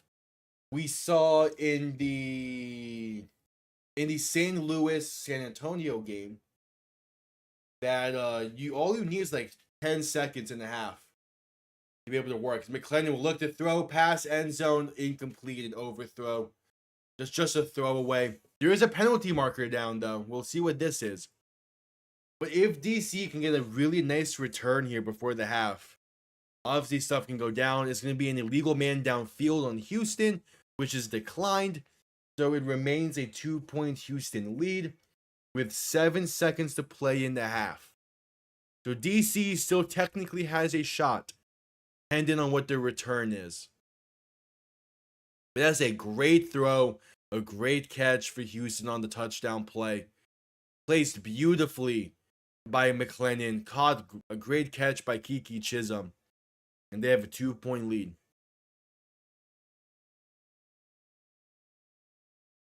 How does Dallas not score there?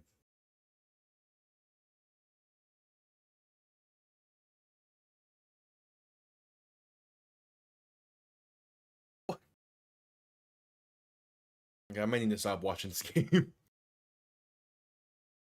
When Dallas made their comeback earlier on in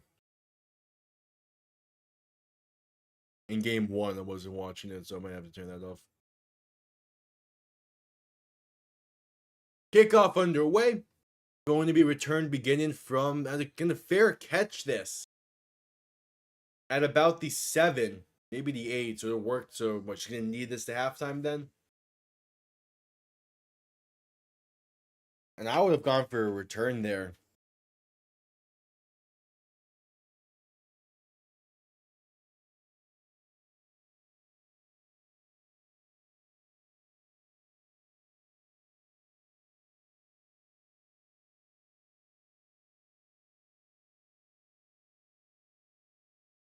We'll see.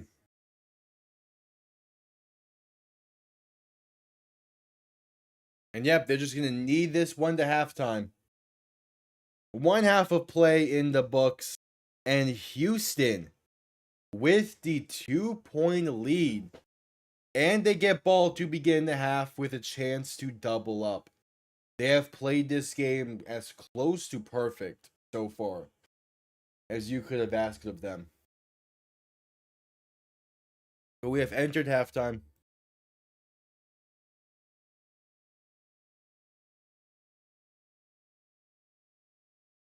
We have entered halftime.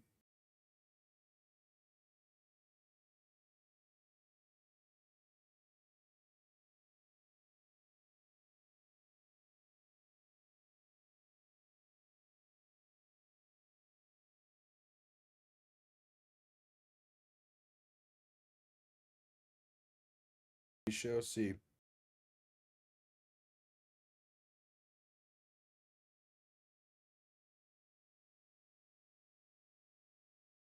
Okay, it's only a half a play. Second half could be very different. We could see DC start to run away with this one. We could see Houston start to run away with this one. But they're showing the play now. The biggest difference in this game, the reason why this is a 2-point game, is because of the pick 2 that happened on the opening drive of the game after DC scored and Houston on the conversion went the other way with it. That pick 2 is the difference in this game so far. So we shall see if it holds that way. We're at halftime.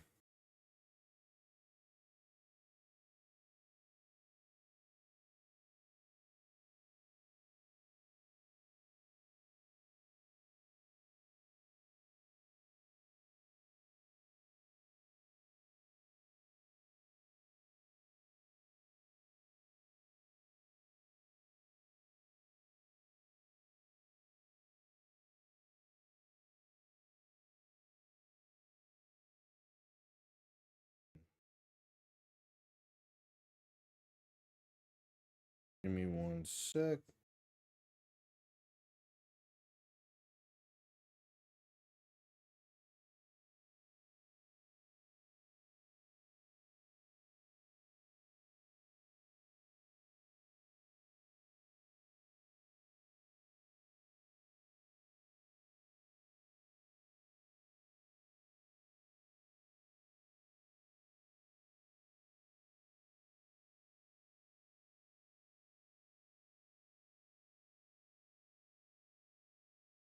Okay.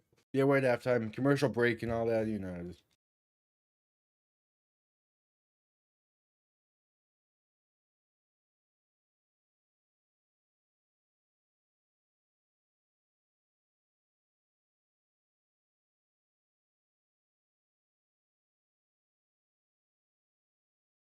I mean, Dallas.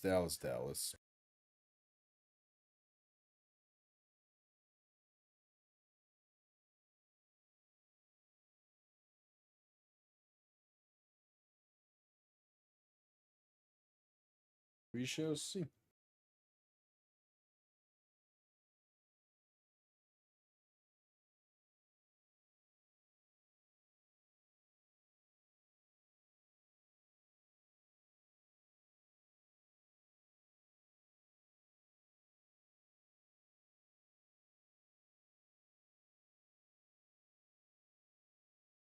As we're at halftime in this one, all around it's been a solid game from both sides. Mainly the defenses have been the deciding factor in this one, especially Houston's defense.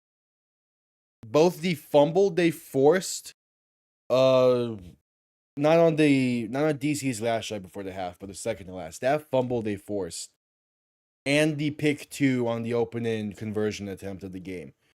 Both of those plays have proven to be massive in this one. Now it's still early, obviously. It's only half a play. We got time. But Houston has to be feeling really, really good at this point. I was gonna we were talking about this during the game against during the game against Memphis a few weeks back. We were talking about this and the fact that like maybe not that game against Memphis. We're talking about this one of their earlier games in the season about how these final 4 weeks for them was going to be a massive test as they're playing for those final 4 weeks. They play 3 of the top teams in the league. They blew a massive lead against Birmingham and lost that game. They had an okay game against Michigan last week. This game against DC, which so far they have a 2-point lead and playing well in, especially defensively. And then next week they play Michigan. So those final 4 games right there, if they can get 2-2, or if they can close out this one and be 1-3, I think you're fine. If you get to 4-6 on the season, I think you're happy with it. So I mean, yeah, if you can get to 4-6 on the season, I think you're feeling pretty good. But the real tough part, we talked about this yesterday a bit, is all the rumors about relocation that are happening now on top of the rumors about expansion. And the biggest rumor in terms of relocation is Memphis and Houston are probably the 2 top teams in terms of relocation potential. And for as much as I hate to say it, I do understand and I see that being the case as well. So if that is the case, and we're assuming that Houston's going to relocate, this is their final home game as the Houston Roughnecks. So if they're able to get the win and come out on top in front of these fans one last time, that would be fantastic. But at the same time, it's bittersweet as the UFL themselves is what screwed over Houston in the way they handled Houston as a city during the merger. Because both leagues, the XFL and USFL, had a Houston franchise. The XFL had the Roughnecks, the USFL had the Gambit. The Gambit's the Gamblers. And what they decided to do was keep the Roughnecks branding and keep the Gamblers personnel and their front office. And that screwed them over massively. Because the Roughnecks were the better team on all pages and all across all boards. So by not just fully keeping the Roughnecks, you put them in a really bad spot. Plus, you altered the branding a bit, which was not a good decision. The XFL Roughnecks branding was perfect. For as much as I do kind of like this current branding with the Roughnecks, it does not compete with the XFL branding that they had in 2020 and 2023. Does not compete. So now that you're most likely gonna be relocating them, what do you do with it? And at the same degree, the Showboats got massively messed up by the USFL when that league started a few years back. Because their branding got messed up. It wasn't the same old USFL branding that the Showboats had during the 80s. That was a beautiful branding. It was this new modern branding that is not good. I don't like how it looks. It's not great branding. The fans seem to agree the same way based off of their way they show up with the team. Plus, the team isn't good. They've also massively screwed over the team themselves.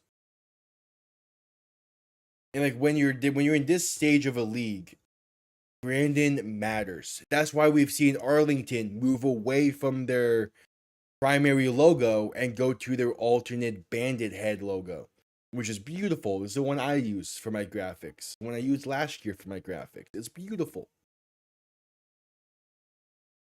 It's why the Battlehawks haven't changed their branding since 2020 when they became a team.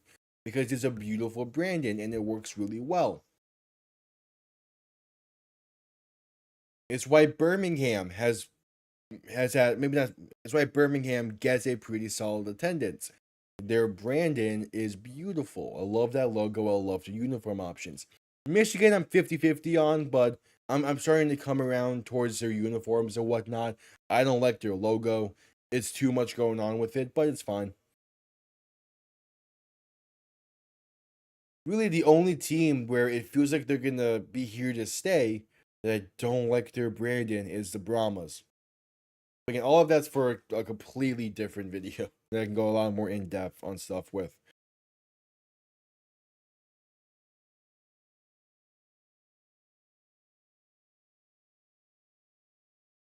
We'll see. We're at commercial break as we're still at halftime.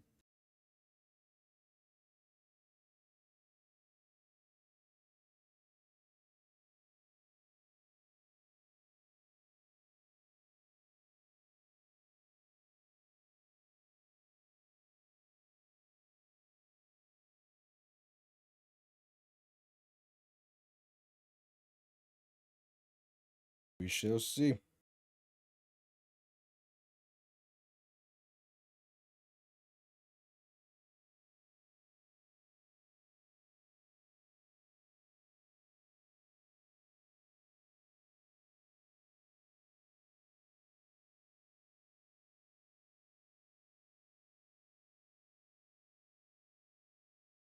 We shall see.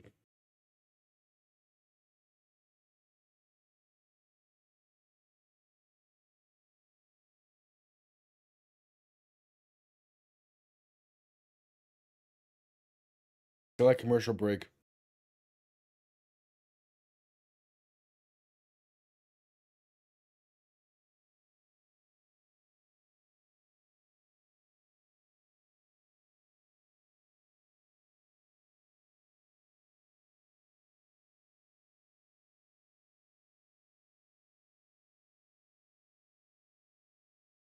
Still at commercial break and still at halftime.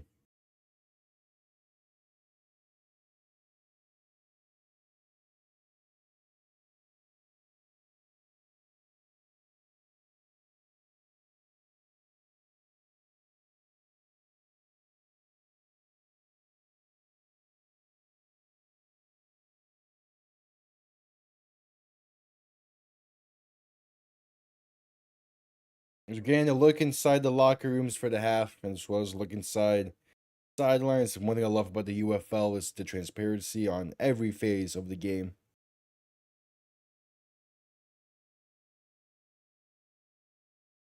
As Houston has a massive opportunity here coming up. Up by 2, a chance to extend this lead. Going to be real interesting. As we're just coming out of halftime, waiting for the second half kickoff.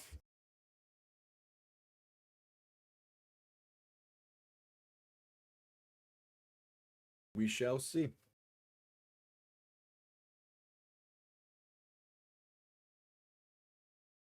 We shall see.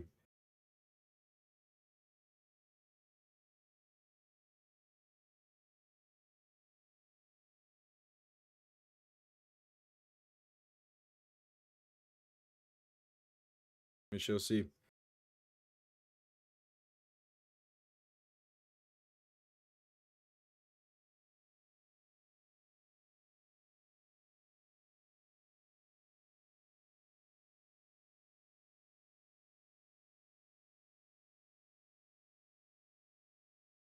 Yeah, it does seem that way. That we're getting a rematch of last year. I don't love it. I would have preferred to play Dallas. I still think the Panthers will be fine. Again, yeah, that series went to 7 last year, but we were up 3-0. Like, I mean, let me go back and look at the games.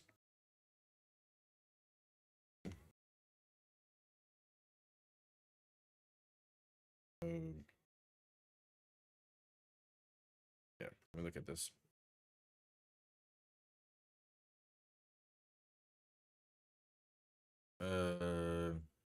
This is the wrong.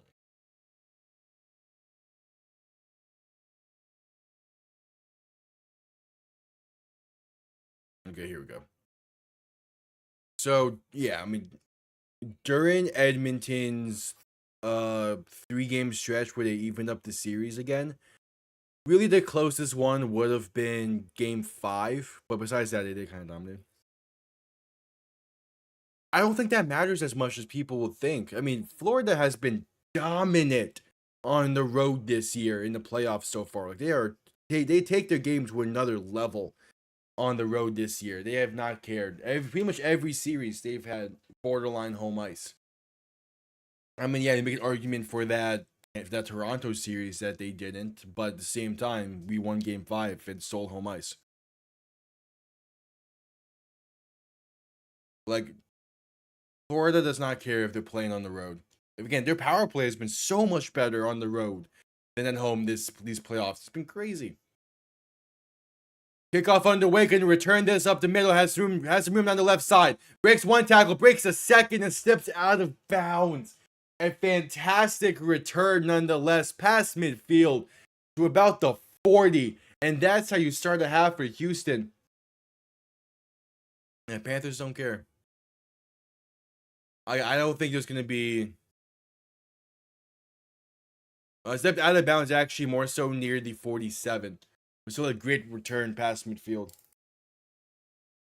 I think the Panthers will be fine. They're playing. They're getting hot at just the right time right now. My only concern is if they have a long break between conference finals and the finals again. McLennan alone in shotgun the first and 10, looking to throw. Gonna roll left to buy some time. Not gonna keep it himself, where he slides down after a gain of about 5 to about the 43.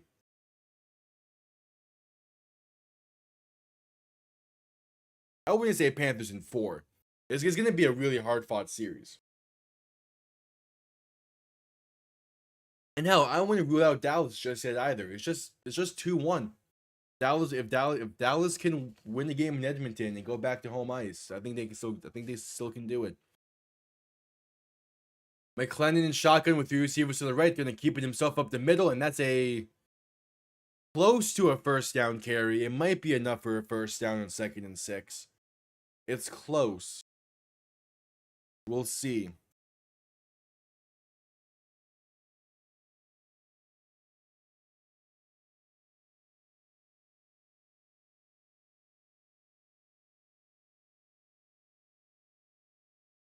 Yeah, so back-to-back plays for McLennan to use his legs, and he's doing it effectively. It's gonna be short. It's gonna be 3rd and 1 for the Roughnecks. And we have a stoppage after just a minute of play. And we're heading to a commercial break. This has always been my biggest issue with Fox.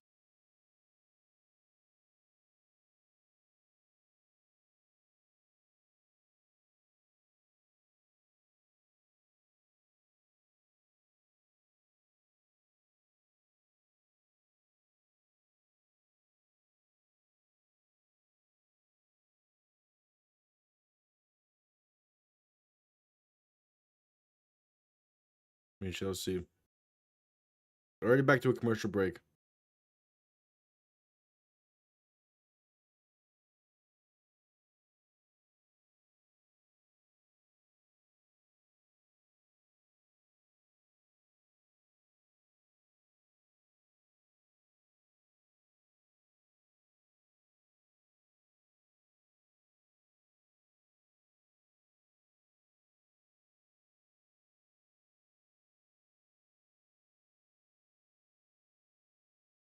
We shall see.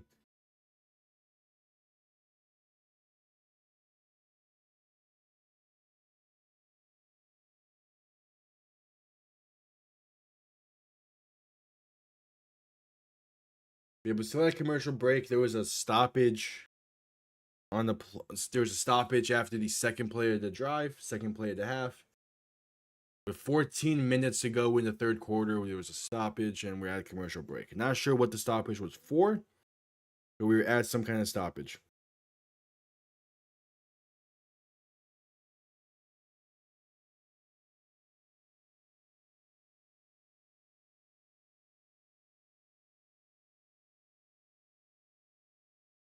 It's 5-1 Edmonton. I can't.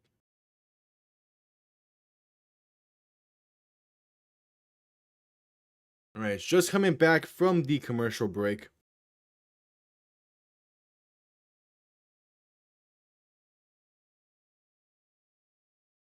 As we shall see.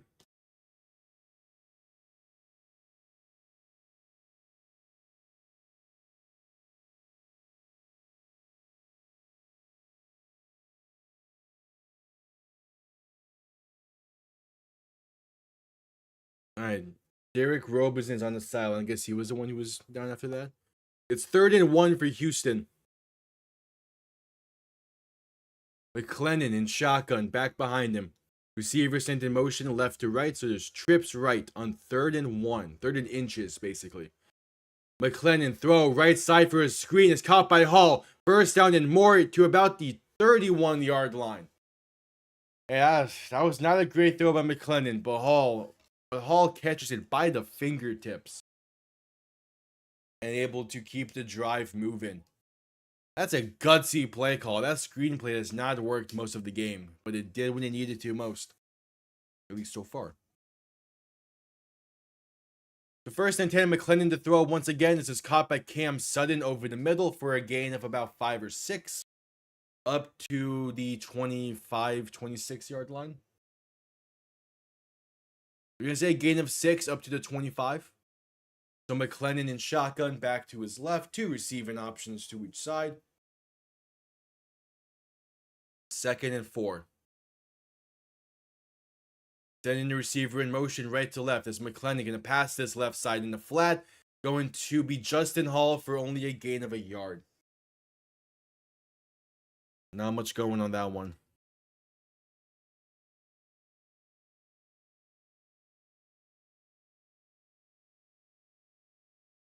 Third and 3. Houston is in field goal range, so they can still extend their lead on this drive. McClellan alone in shotgun. 3 receivers to the right, 2 to the left. Gonna motion someone into the backfield to his left. As McClellan will look to throw. Pressure coming. Pass right side. Caught by Merritt. Has room. First down and more. Inside the 20. Inside the 15 to the 14. First down for Houston. They keep the chains moving. Kurt Merritt on the reception.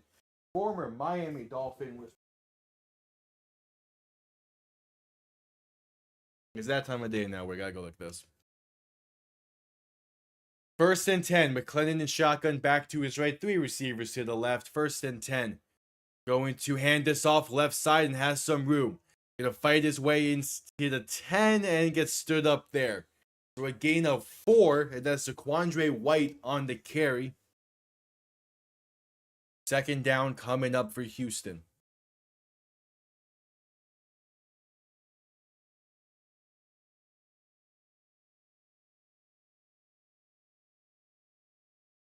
So 2nd and 6 after the gain of 4. McClellan in shotgun back behind him, sending the receiver in motion right to left. McClellan going to keep it himself and brought down behind the line. A loss of 4. 3rd and 10 coming up. Trying the RPO. It gets read like a book. And now a 3rd and long for Houston.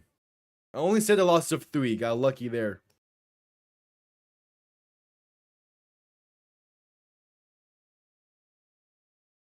McClellan in shotgun, back to his right, 2 receivers to each side.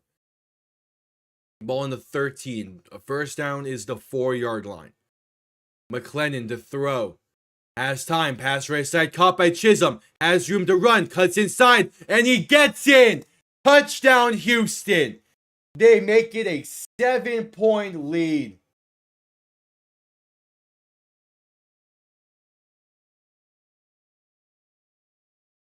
Why does that feel wrong? Hold on. It's a 7-point lead. Why does this score feel wrong? Oh, never mind. It's an 8-point lead. That's on me. I was like, wait, yeah, this ain't so. An 8-point Houston lead. Just a simple drag route in Chisholm makes 3 people miss by just simply stopping and stepping inside. And Houston we'll say commanding lead. It's still 1 possession, but it will say commanding based off how the first half went. McClellan in shotgun, back behind him, 3 receivers to the left. I'm going to hand this off left side. Trying to push through, but not able to for Lorenzo. Lingard stopped about a yard shy. So it remains an 8-point lead. As DC will get the ball for the first time this half. And all of a sudden, since the last time DC's offense properly stepped onto the field, they went from up by 4 to down by 8. A 12-point swing in this game.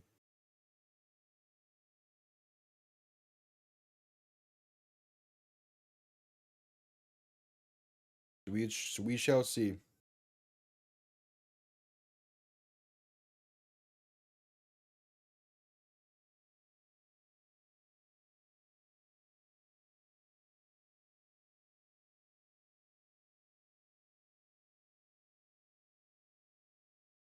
We shall see.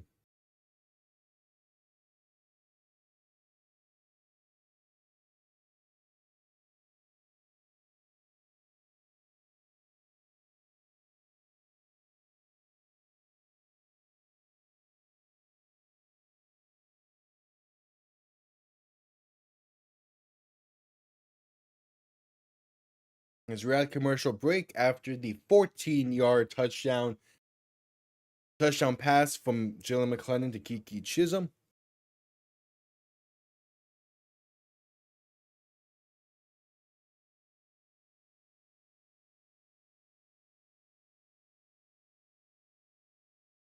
We shall see.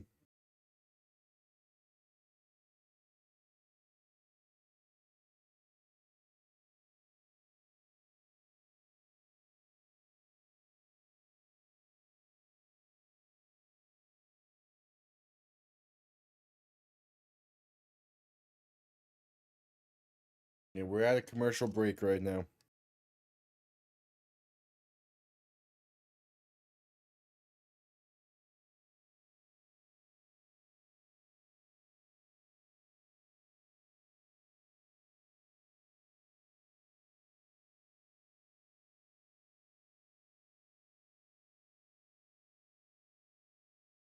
We'll see.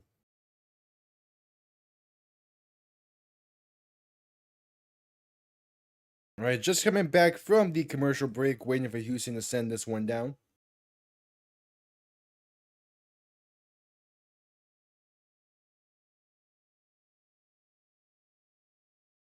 Been a great game so far.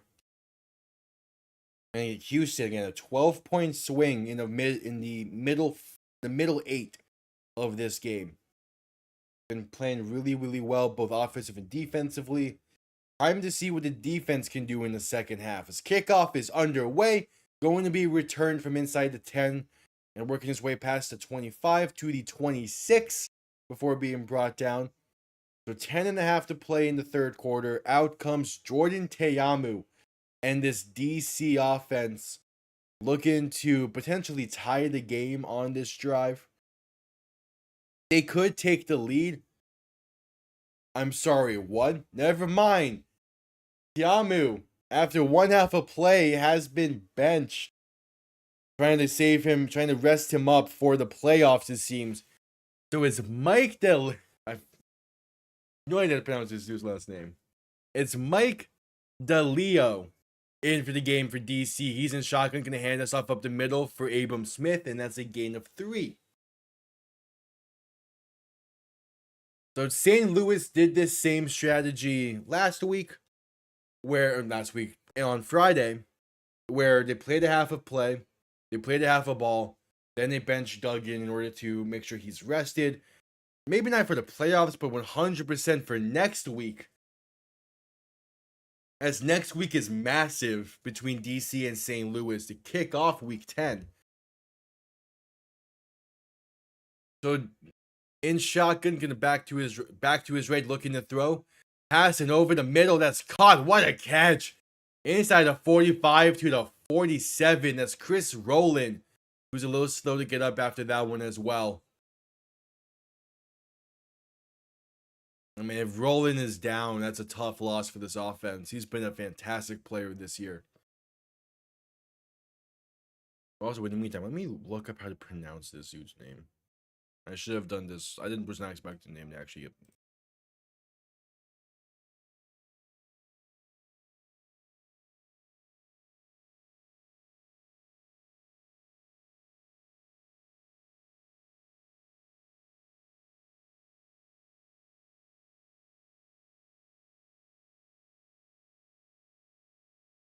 Deleo. Okay. Yeah, rolling now, heading to the sideline. Yeah, that would be a tough loss for this offense.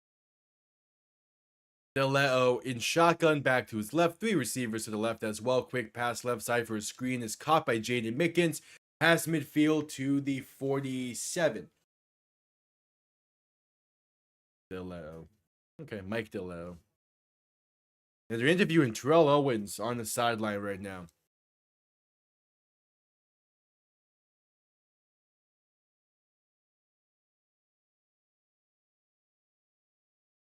Talking about Javon Antonio, one of the receivers over there for DC.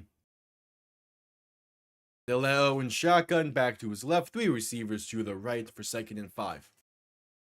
Gonna look to throw. Has time, pass right side is caught by Williams. First down and more. Inside the 40 to the 36.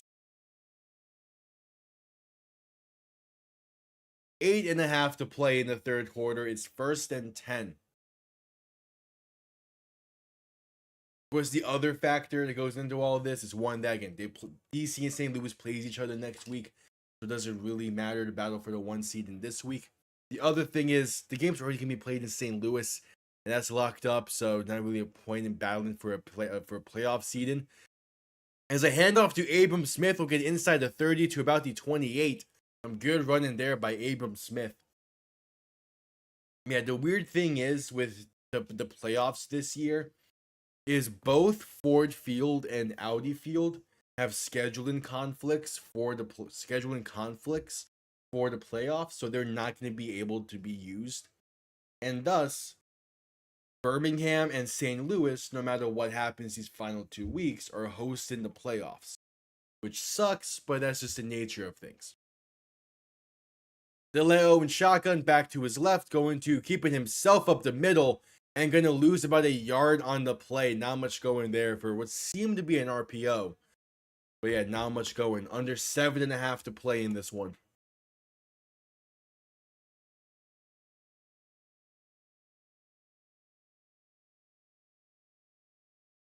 For 3rd and 3, it's an 8-point game.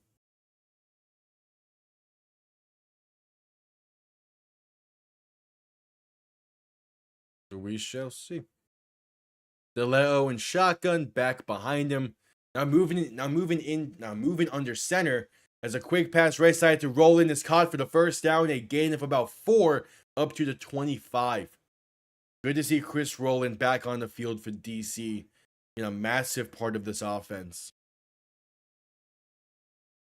So it's 1st and 10, 6:35 to play in the third quarter.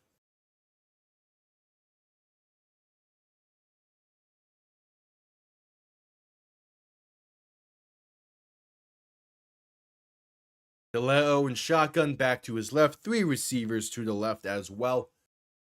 Ball on the 25. Gonna play action, look to throw. Has time. Passing deep right side is well overthrown. Incomplete. Did get a hit while throwing that ball, but still airmailed it by about 13 yards.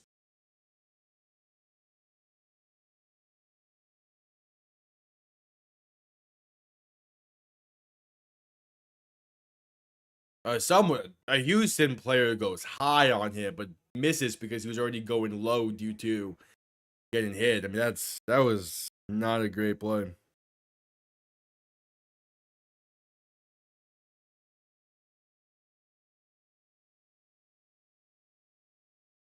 In shotgun, looking to throw once again. Gonna pass right side, but that's incomplete for Jaden Mickens. Just off the mark there, threw too far up the field. And it's 3rd and 10. Back-to-back incompletions from Mike DeLeo. And now 3rd and 10, under 5.5 to play in this one.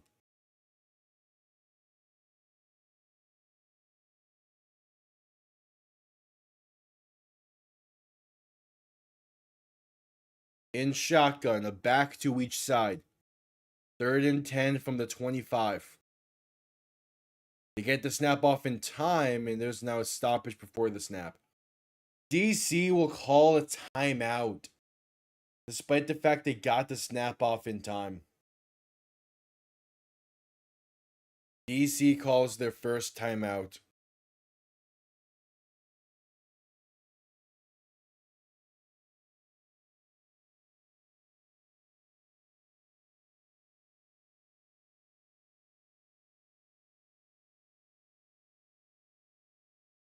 So 3rd and 10, big time play here for the defenders.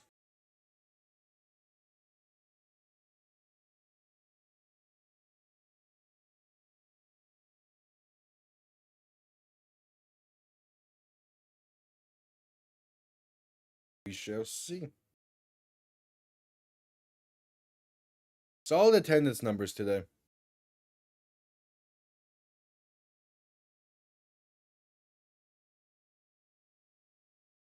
Yeah, the ground games have not really been.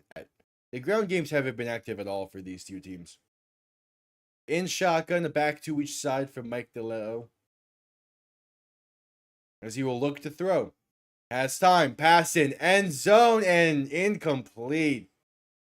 Not sure what he was seeing there. Looking for Cornell Powell, who was being guarded fantastically. And that was even double coverage on top of it all. There's no need for that throw in the end zone. Went for it all for no reason. And now there's a defender down and slow to get up. It's Abram Smith. That's a tough, man. That would be a tough loss for DC. Yes, Deion Jackson has become the main back for the defenders over the past few weeks. Or this entire season, basically. But still, Abram Smith is a hell of a runner for them. And he missed all of last season already due to injury. As he gets rolled up on. Oh, that's tough.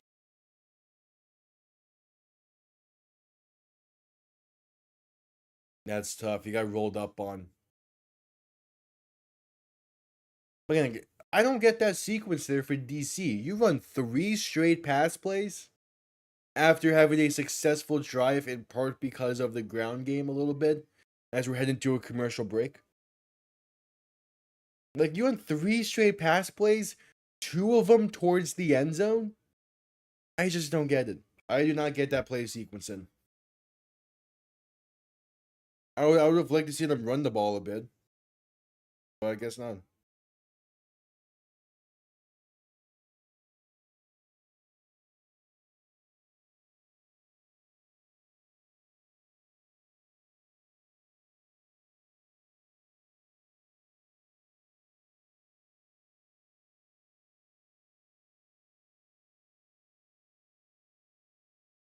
We'll see.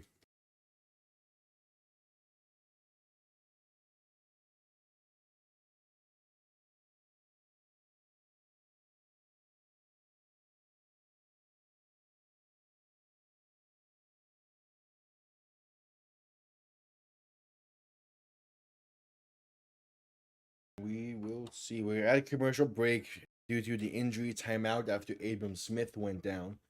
That's a devastating loss for this DC offense in the stage where they can't really afford to lose any more running backs. They've only have 2 on the roster for today's game. They do have Darius Haggins, who is inactive today, but still, it's just a tough spot to be in. Where did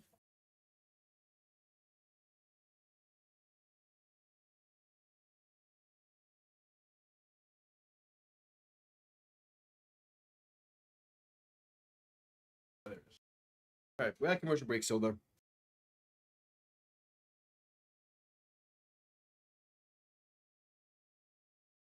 We shall see.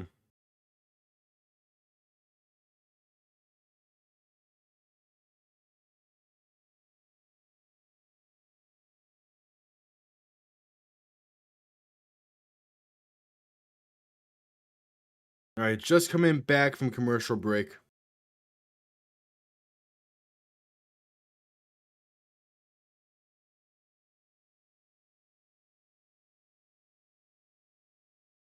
As we have a field goal try from DC.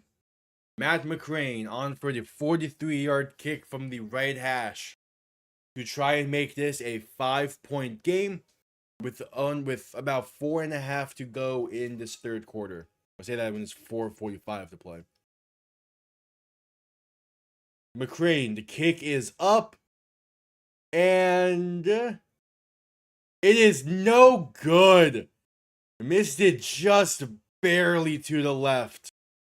And it remains an 8-point Houston lead. Okay.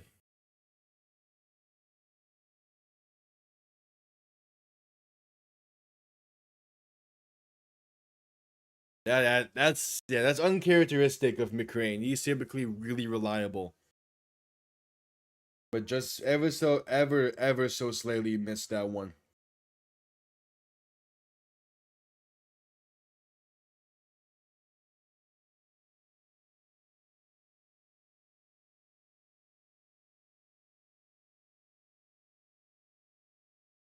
So 1st and 10 now for Houston.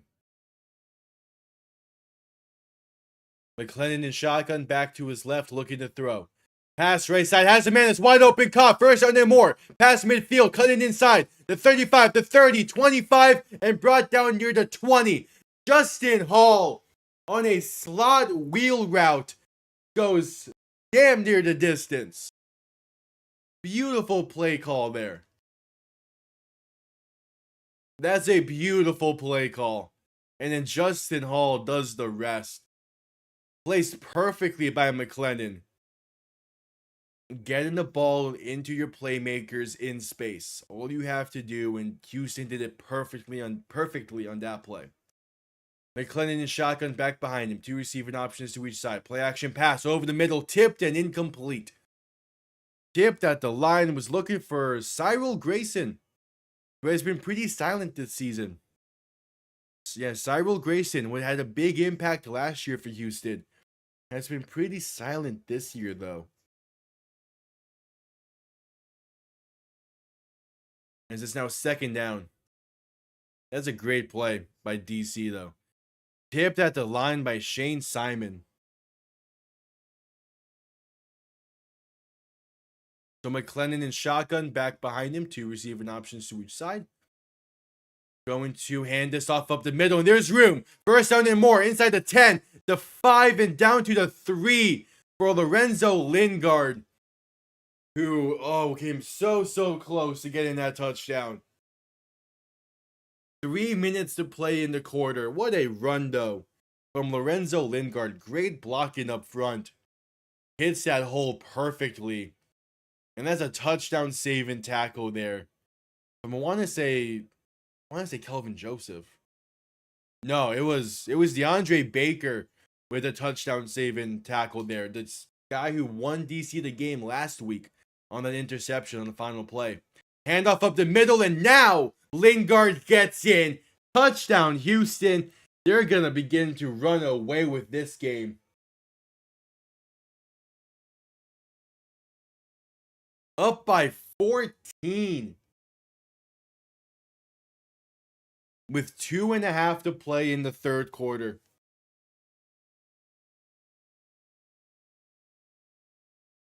And man, oh man, Houston. Where was this play last week when your playoff hopes are on the line?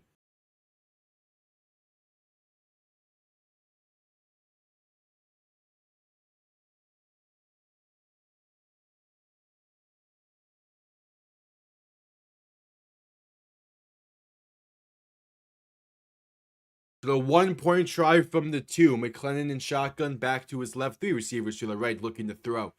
McClellan with time, going to step up and pass over the middle. Wide open. Emmanuel Butler. The conversion try is good. 24-9 Houston lead. Good play by McClellan to step up and force the defense up towards him before just lofting it over them. And the conversion is successful.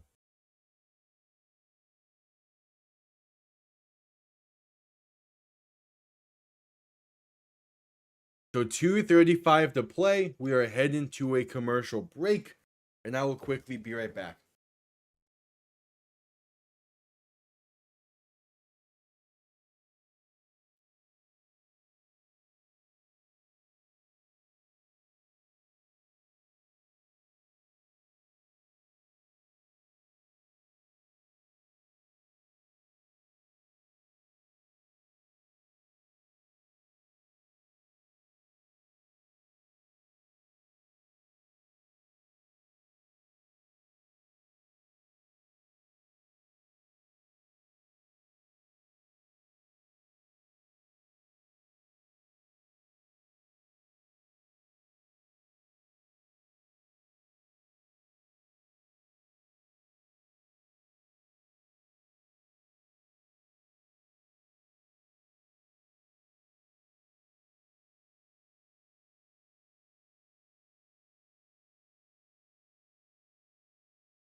Still at commercial break.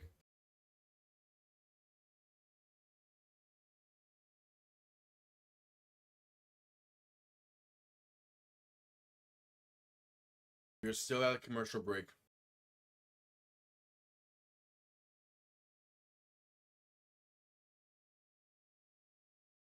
So thanks to a 3-yard touchdown run from Lorenzo Lingard, and then the 1-point conversion try being successful thanks to a pass to Emmanuel Butler, it is a 15-point Roughnecks lead with 2:35 to play in the third quarter. As we are just coming back from commercial break. Timed that perfectly. Hell yeah.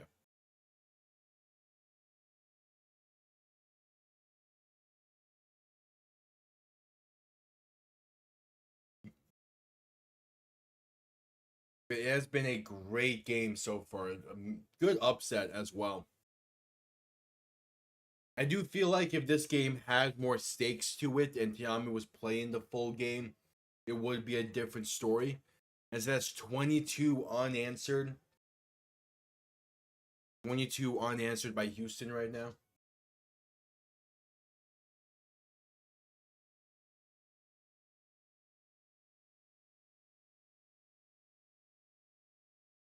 Kickoff underway, going to be returned beginning from inside the 10 at the 9. And as Seth Williams, who has some room now on the left side, gets up to the 26, maybe the 27, and we'll start the drive from there. 2:27 to play in the third.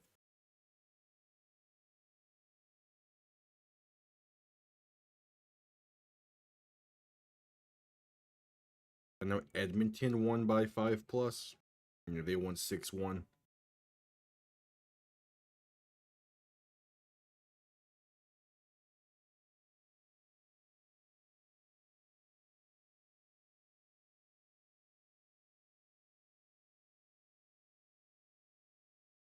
So DeLeo in shotgun, back to his left, 3 receivers to the right.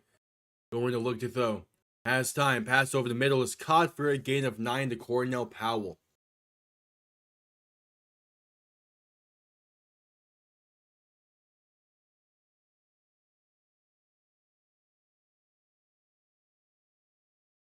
So 2nd and 1.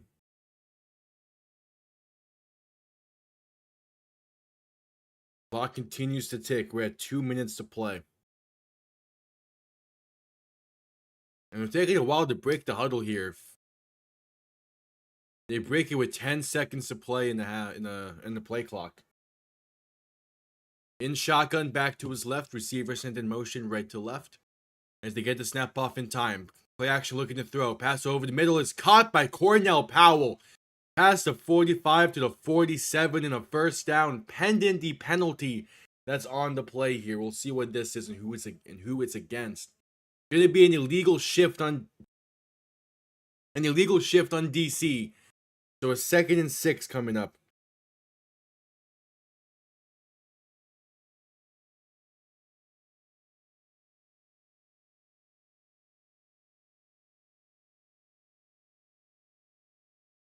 We shall see.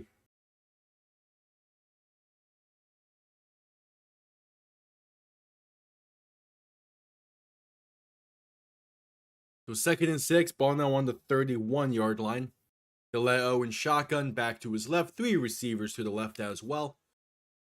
Play clock winding down. They get the snap off in time as DeLeo, play action looking to throw, rolling to his right. Pass in right side, and that short-armed and incomplete would have been picked if it was placed on target anyway. Not a great throw on the run there from Mike DeLeo. And it's a 3rd and 6 coming up. Markel Roby was the defender who could have picked that ball off if it was more on target. We're under a minute to play in the third quarter. Probably got, and then what happens here, probably got the punt. Or this might be the last play of the quarter. We'll see. In shotgun, back to his left. 3 receivers to the left as well. Can send the receiver in motion left to right. Play action looking to throw. Pressure coming, pass right side. Caught by Roland. Trying to find some room and unable to. Only gets 3. And that might be the end of the quarter. They don't need to send this ball down just yet. I'm realizing I'm gonna have a difficult time with power rankings after this because of the fact that Tiamu didn't play the full game, and I don't know how much I should hold it against them.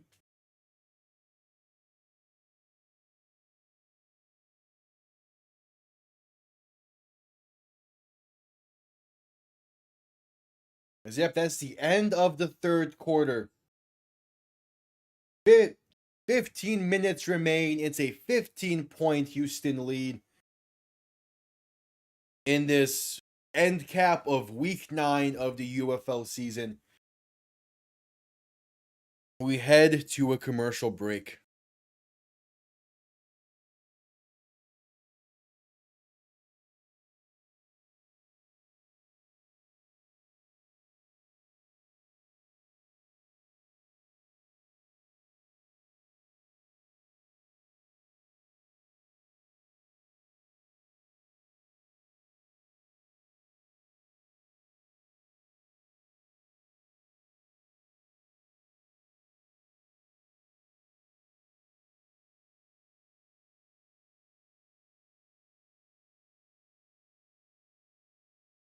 We shall see.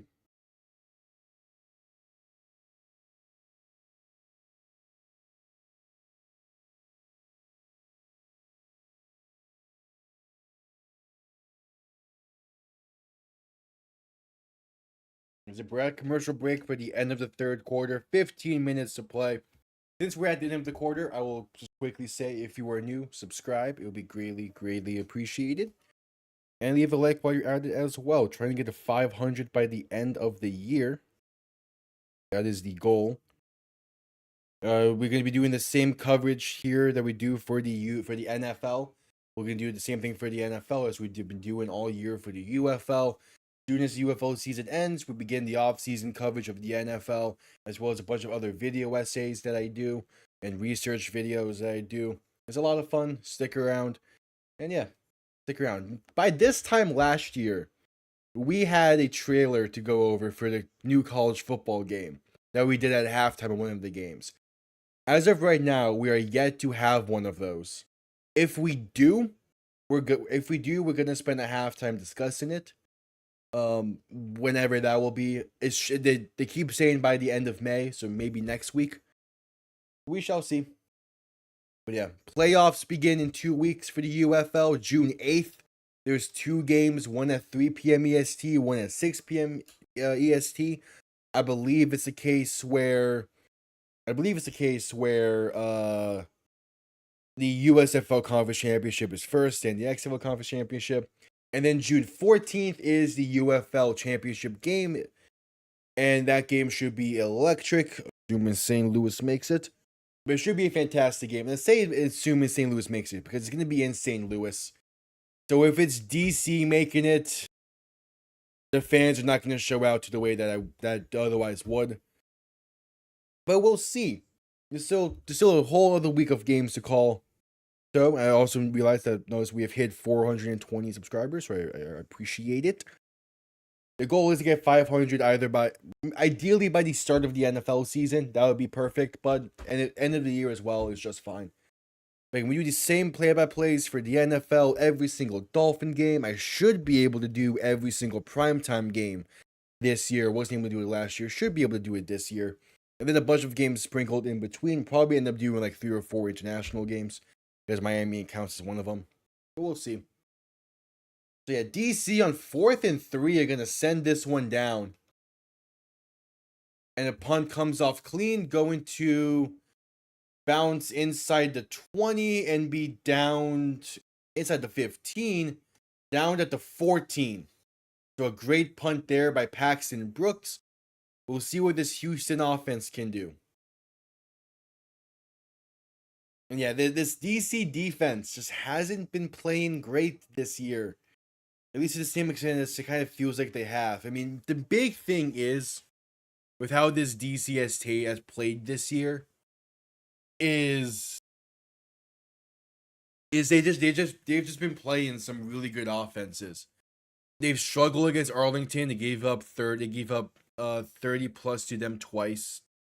They play against Michigan, the MVP candidate this year with Bryce Perkins. They give up 38 to them. They held San Antonio to 24. Yeah, it's just been a really rough past 6 weeks for this defense. So McClellan going to keep it himself and going to lose about 3 on the play back to the 11. I actually didn't realize how bad this defense has been playing since week 4, giving up 24 plus points in all of those games. I think I know what to do now with this team on power rankings. It's going to be weird, but I think we're good with it. Which I'm going to have to write power rankings tonight. That's going to be fun. McClellan in shotgun, 3 receivers to his right, 2 receivers to his left on 2nd and 12. Looking to throw. Pass over the middle is caught, and that's Emmanuel Butler down to the 20-yard line before being tagged down. 14 minutes to play in this game. The clock continues to run.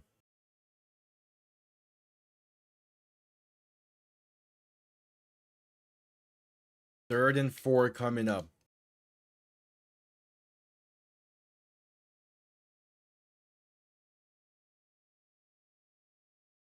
McClellan in shotgun. Back to his left. 3 receivers to the left as well. As he will look to throw once again. Pressure coming. Pass over the middle is incomplete. McClellan hit while throwing that ball. And it's a 3 and out for Houston. It is Andre Mintz getting into the backfield there in a 3 and out force. Now hold on. There's still time in this game. Can Mike DeLeo lead the comeback? We shall see.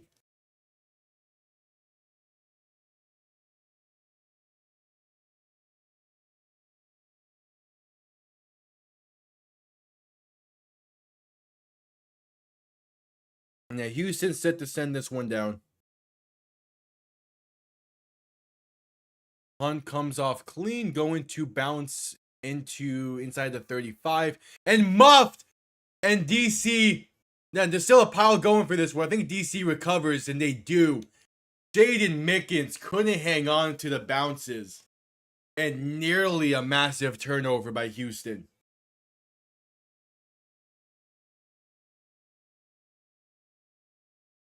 I'm not sure what his plan was there, letting that ball bounce like that. We're heading to a commercial break. 12:43 to play in this one. And we'll see what DC can do. It's only a 15-point game. There is still plenty of time left for DC to come back in this one. So we'll see.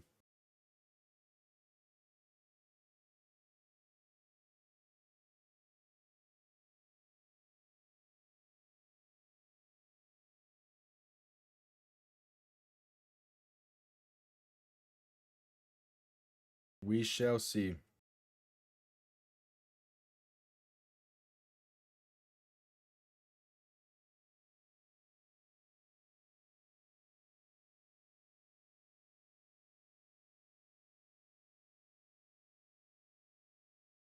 Yeah, very weird week for attendance in the UFL.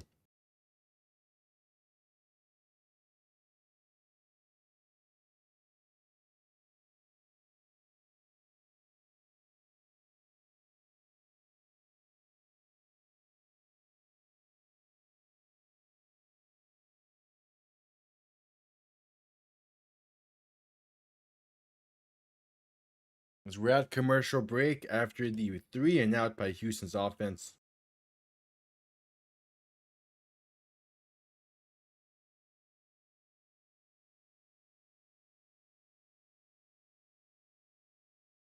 Man, Edmonton.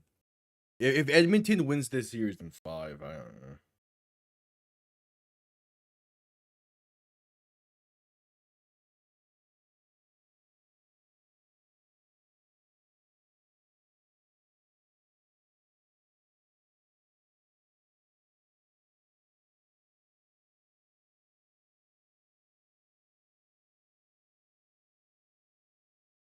We'll see. We still at commercial. Should be coming out of commercial break here shortly.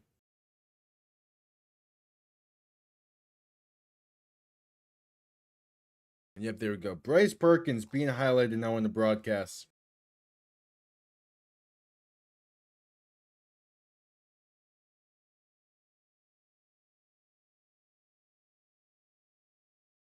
as he's been having a great year. We'd like to see Perkins back soon and maybe play a half next week, leading into the playoffs, but we shall see. The Offensive Player of the Year front runners is Teamu, it's Sailors, it's Perkins. Obviously, one of Teamu and Perkins is going to win the MVP, and Sailors will probably win Offensive Player of the Year. He's been having a great season in his own right. As the Leo and Shotgun back to his left, 2 receiving options to each side, looking to throw. Has some time, going to step to his left to buy more. Pass left side, that's caught for the first down, and a solid pickup of about 14. That's Mason Fairchild on the reception. 12.5 to play in this one.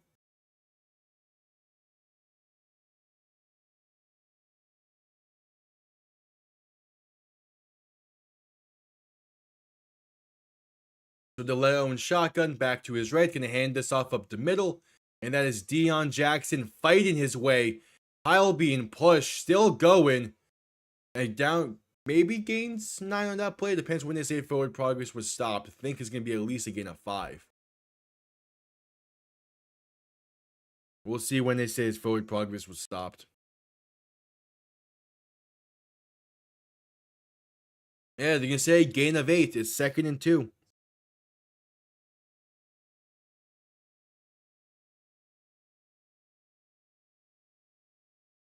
So DeLeo and shotgun back to his left. 3 receivers to the right. 11.5 to play. Looking to throw. Has time. Pass over the middle is off the mark. Looking for Chris Rowland, but threw it too far behind him. It's 3rd and 2. Not great there.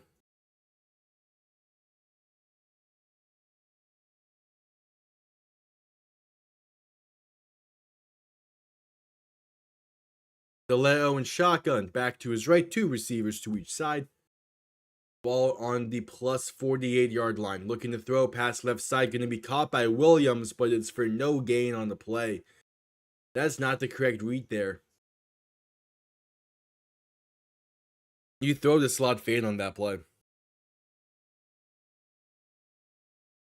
Or you don't throw that route that quickly.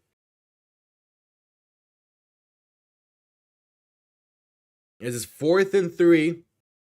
And the offense will stay on the field. With only 2 timeouts remaining, you need a touchdown on this drive to try and get your way back in this game.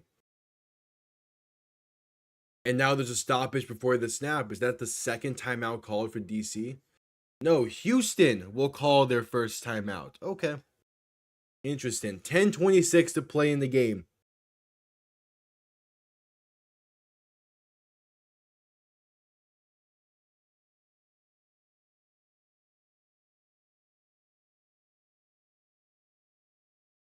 Oh, the NFL is Goodell and the owners in the NFL have been talking about potential changes to the salary cap rules as a way to make sure that teams truly stick within truly stick within how they want the salary cap to work.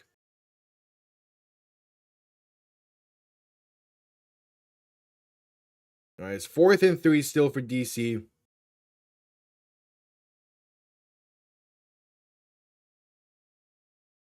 $10:26 to play in this one. A big 4th down here as DC looks to stay in this game.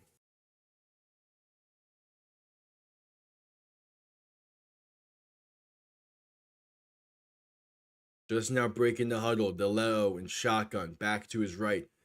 2 receivers spread out to each side. DC 3 for 7 on 4th downs this year. Looking to throw. Pass left side. And that's caught by Cornell Powell. A gain of 5 and a first down for DC. They keep the drive alive and they keep this game alive that much longer.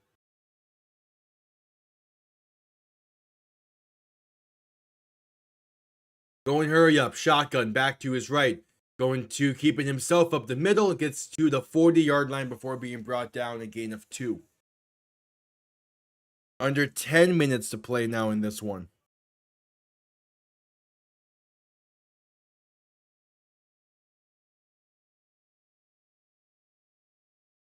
So 2nd and 8. DeLeo in shotgun, back to his left, 3 receivers to the right. Ball on about the 39.5-yard line. Looking to throw. Pass right side is open. And they're going to say caught for a gain of 6. As Jaden Mickens on the reception was a low throw. If that ball is placed high, if that ball is placed more so towards the chest, that's a potential first down and more for DC. Instead, it's 3rd and 2.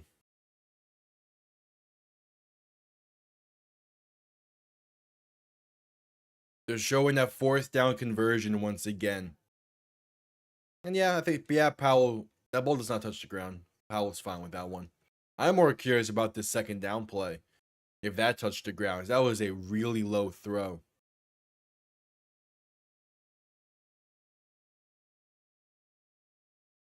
And yep, they have reviewed it. It is incomplete. So 3rd and 8 for DC.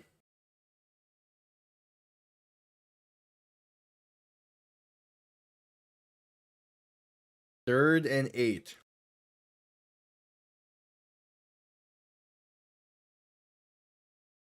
And 9:09 to play in this one.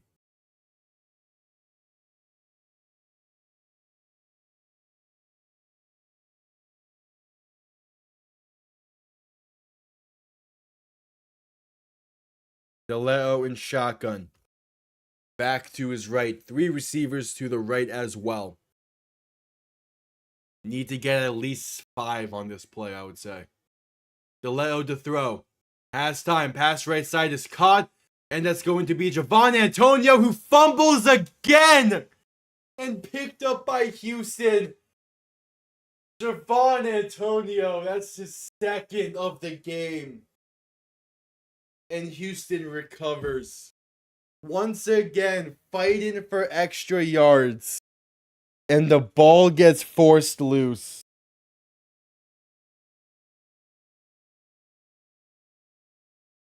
Oh, man. Twice this game. 8:45 to play. We're heading to a commercial break. And once again, it was Jaquan Shepard who forces it loose. And this time he falls on his own fumble. This time he falls on it. But that's 2 fumbles that have cost DC this game now. Just unfortunate. This Houston offense playing really, really well.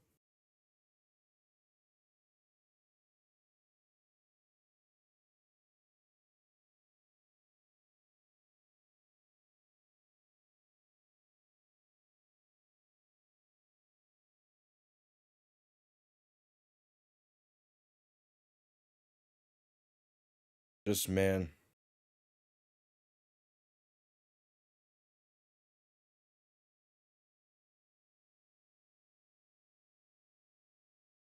Just unfortunate. And Houston's about to get a massive win.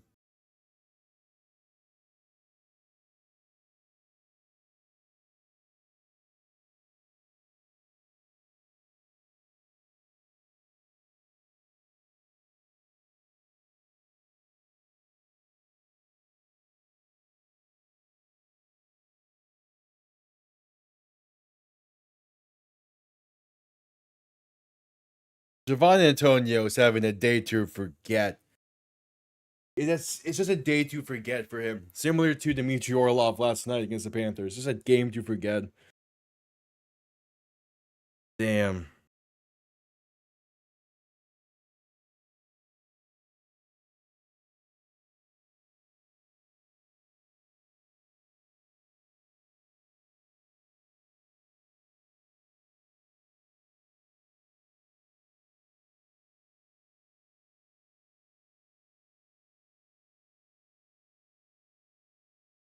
All right, just coming back from commercial break. 8:45 to play in this one. And there's just been a few costly mistakes from DC in this game. The pick 2 to begin the game. 2 Javon Antonio fumbles. Actually, the first one was forced by Rashad Williams. So 2 Javon Antonio fumbles. There's been a bad. That's a great job by Shepard to force that loose at the last possible second. Been a fantastic defensive game by Houston. I can't fault them at all. They're playing this game with some great intensity. And gonna hand this off up the middle. That's a gain of a yard for Houston to begin this drive.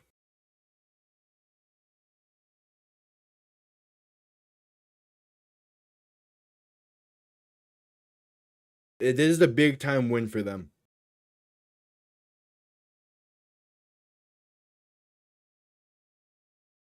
So 2nd and 8, McClellan in shotgun back to his right, 3 receivers to the left as well. Ball on the 35-yard line. Clock continues to tick as McClellan will look to throw.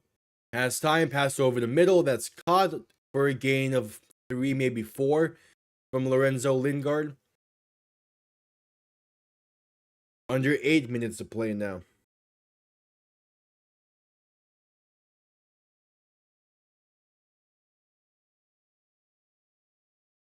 Yeah, 3rd and 5 now for Houston. Clock continues to run.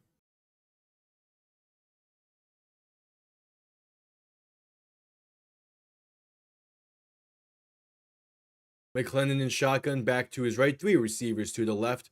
Low snap, McClellan recovers, gonna look to throw. Pass left side is caught, but not gonna be enough for the first down. A gain of 3 for Justin Hall, and it's a 3 and out for this Houston offense.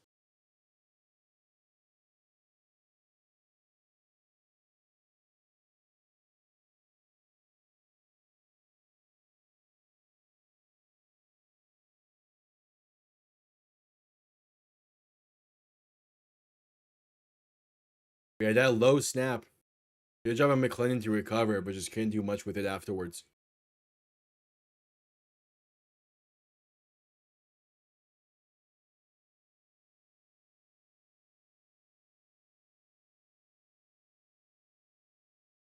So punt comes off clean, going to be returned from inside the 10 and out of bounds near the 20.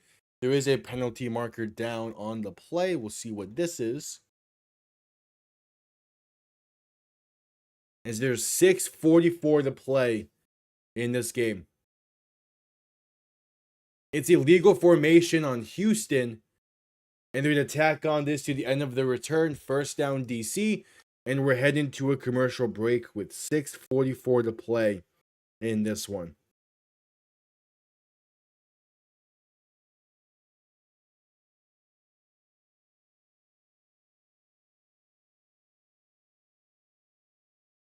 This should be fun. Again, there's still technically enough time for DC because of how the onside kick works, but it's gonna be a tall task. Definitely gonna be a tall task.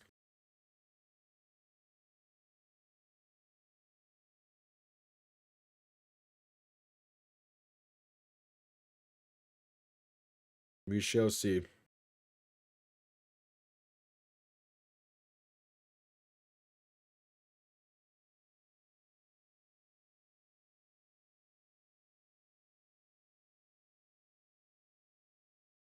We shall see.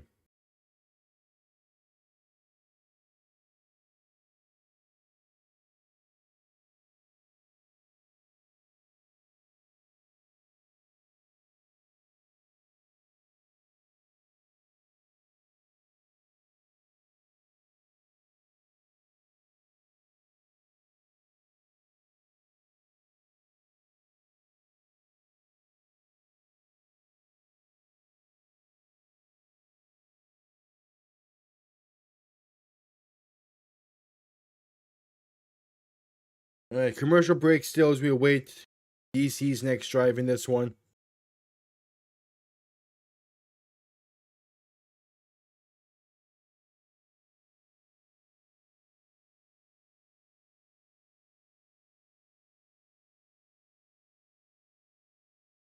Yep, still at commercial break. There's 6:45 left in this one. 6:44. Potato. DC still technically has a chance in this game, but it's going to be a tall task for Mike DeLeo to come back. He has not been playing great this second half. It doesn't help that you fumble the ball away when you get inside midfield, but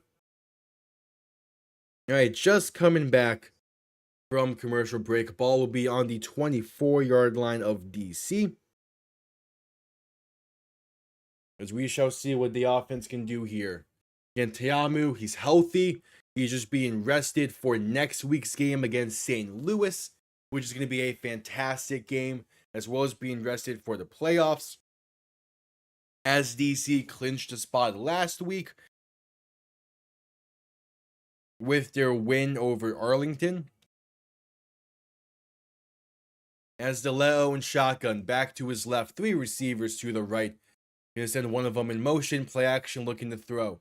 DeLeo with some time, rolling to his right. Pass in right side, has a man wide open, it's caught! One-handed, past the 30, past the 25, down to the 23. Ben Bresnahan, an absolute beautiful catch on that play. A great throw from DeLeo as well, but that's an even better catch.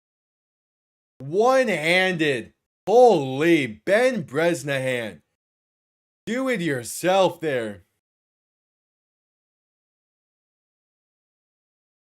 All right, that's the play. That's the play. Build off of it. Roll with it. Get back in this game. 6:20 to play. There's still plenty of time for DC to mount this comeback and make power rankings a bit easier on me.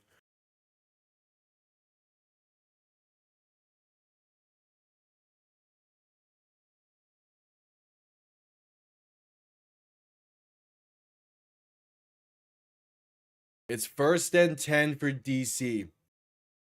Ball now all of a sudden well past midfield to the 23-yard line of Houston. In shotgun, back to his left, 3 receivers to the right. Under 6 minutes to play. Handoff, left side for Deion Jackson. Has room inside the 15, the 10, and brought down at the 9. A first down carry for Deion Jackson. And the defenders are in the red zone for the first time in a long time in this game.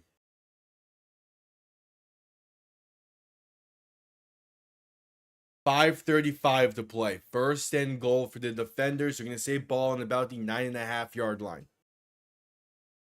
Of course, 9.5, 10. DeLeo and shotgun back to his left. 2 receiving options to each side. They give to Jackson once again. Good, patient running. He gets in. Touchdown, defenders. And it's a 1-score game yet again out of nowhere. Oh, now there is a penalty marker, though. This might be Taunton. But beautiful, patient running. Letting the tight end pull. And just getting that hole in that lane. Yeah, that's a bad penalty to take, Jackson. It's going to be Taunton on DC. He threw the ball at the head of a Houston defender.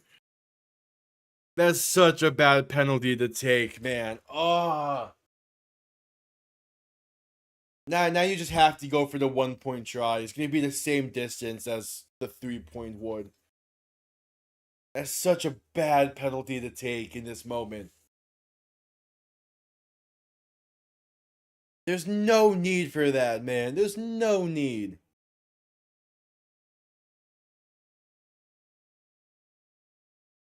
Yeah, they're going to enforce it on the try. So they're going to go for 2 here, which would normally be from the 5-yard line. But now will be from the 20. Even if they fail, it is a 1-possession game. It is a 9-point Houston lead. That is 1 possession in the UFL. But man, would have been so much better if they would have been able to convert on this try. They still can, obviously, but it's from 20 yards out now, since they're going for 2. It's just unnecessary penalty.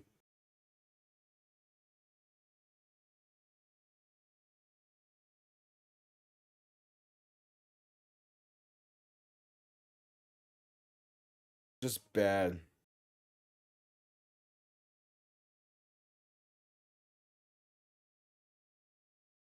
So the 2-point try from the 20. Gonna throw right side. That's caught by Roland, but brought down at the 6. Yeah, not gonna work there. All right. 5:16 to play. It's a 9-point game.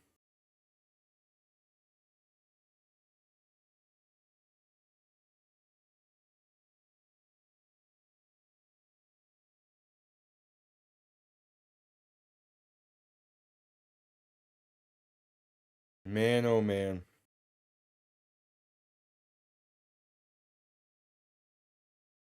That's just unfortunate.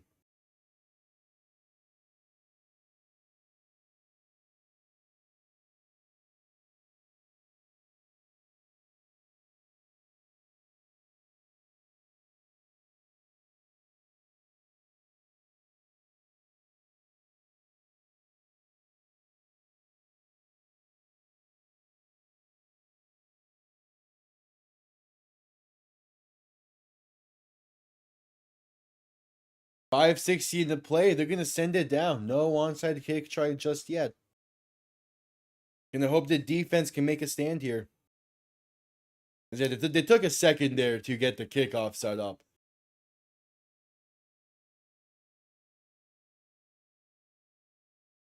All right, kickoff underway. Going to be down in the end zone for a touchback.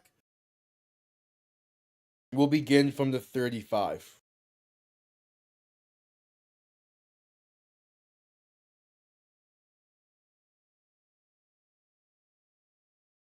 This is big.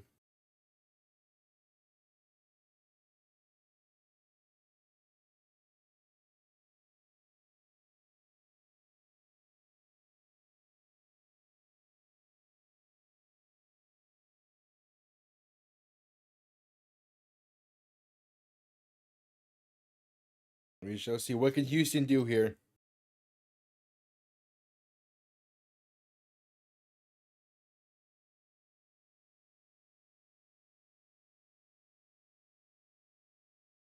McClellan in shotgun. Back to his right. 2 receiving options to each side. Play action looking to throw. Rolling right to buy some time. Pass right side that's caught by an open receiver for the first down and then some. It's Justin Hall on the reception.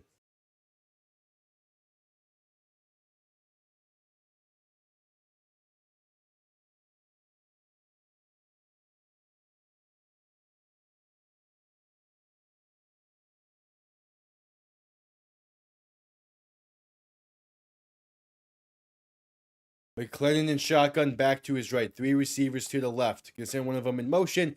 Handoff up the middle. It breaks through. Has some room. First down and more. Still going. What a carry for Lorenzo Lingard. Down to the 26. 4.5 to play in this one. Beautiful lane up the middle there. Absolutely beautiful.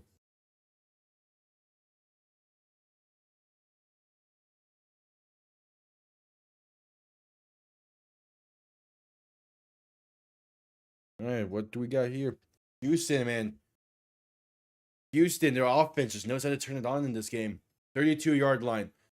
McClellan and shotgun back behind him. 3 receiving options to the right. Gonna hand this off once again up the middle for Lingard. That's only a gain of a yard. Under 4 minutes to play. But the thing is, like, they've already entered field goal range. So DC would need to push them back a bit if they're going to stay alive in this.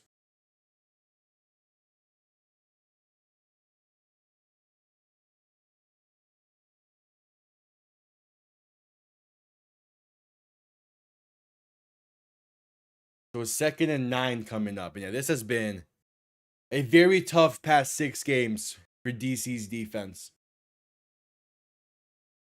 McClellan, a handoff up the middle, and Lingard has room. The 15 and down to the 10. Touchdown saving tackle from Deontay Anderson. Oh my, oh my.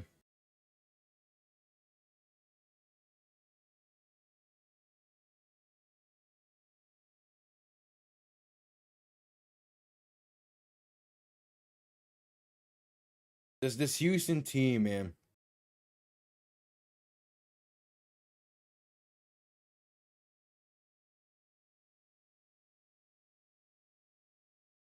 So 1st and 10. McClellan and shotgun back behind him. A play action looking to throw past left side is a throwaway incomplete. 2:39 to play in this one. We're going to need one more play before the 2-minute warning. And this is again, Houston has been pretty much dominating this game.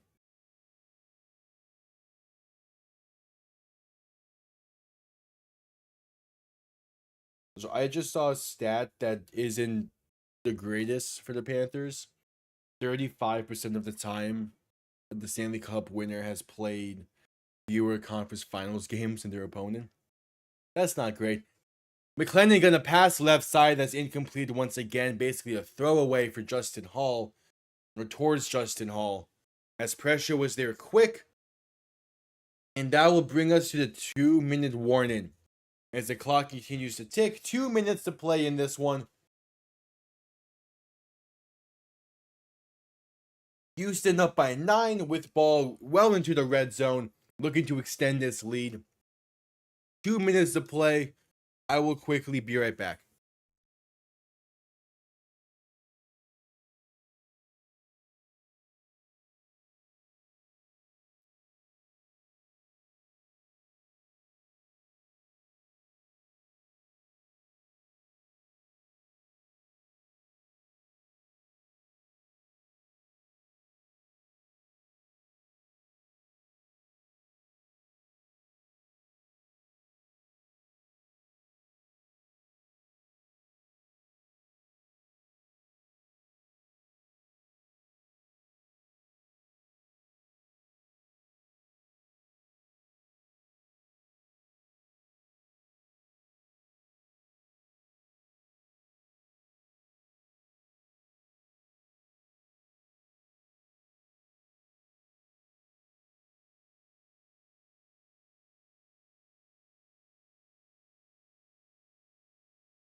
So that commercial break for the 2-minute warning. I am back for the tail end of this game, where it's been a great game by Houston.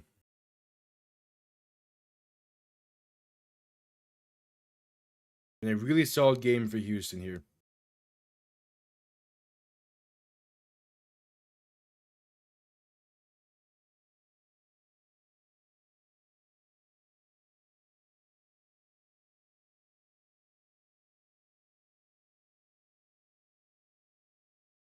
We just see select commercial break here.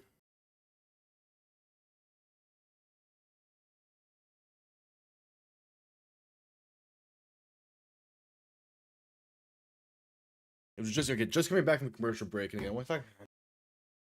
I'm a little worried about the finals now because I don't love it when in this. I don't love it in the NFL either when you have that break in between the regular season and the playoffs, and you take like that 2-week break in the NFL, or in the NHL's case was possibly going to happen where the Panthers sweep, but Dallas Edmonton goes the distance. That's what happened before the conference finals. Panthers went 7. Carolina closed out their series in 5. And they had a long break. And they got tired. They got the rust on them. McClendon going to keep it himself left side for a speed option. He's going to fight his way. Ball comes loose. And I think DC has this. Hold on. We might have ourselves a game at the end here. Jalen McClendon on the speed option. Nearly got the first down. 1, is he down? 2, does DC have this ball? When does it come loose? That's a fumble. It is a fumble. Does DC recover? Oh, I think they do. It's either a touchback or a touchdown. No in between. And the outcome can drastically change this game.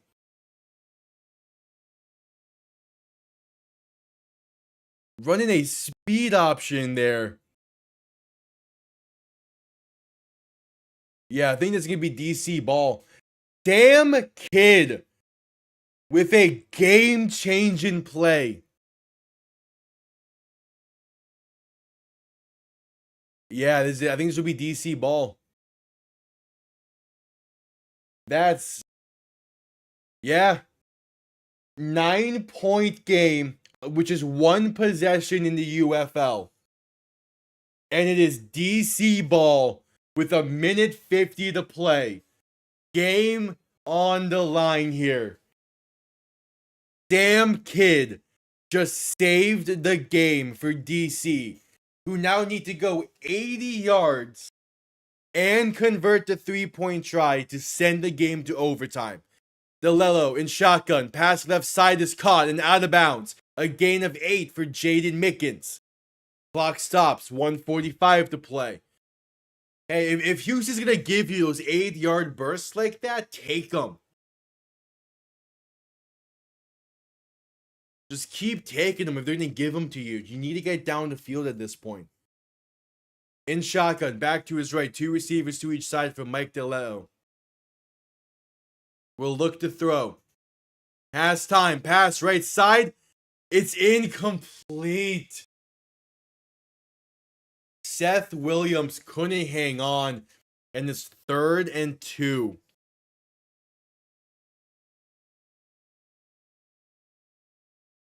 Third and 2.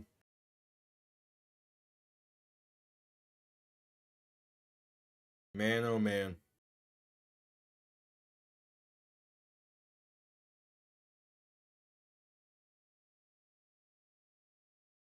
In shotgun, back to his left. 3 receivers to the right. A big 3rd down, looking to throw. Rolling to his right to buy some time. Makes one man miss, still looking. Now going to keep it himself. That's a 1st down carry down to the 35, maybe 36. For Mike DeLeo, under a minute and a half to play. Still have 2 timeouts. The clock briefly stops. You have to go hurry up. As the clock now starts to run. You're wasting too much time already.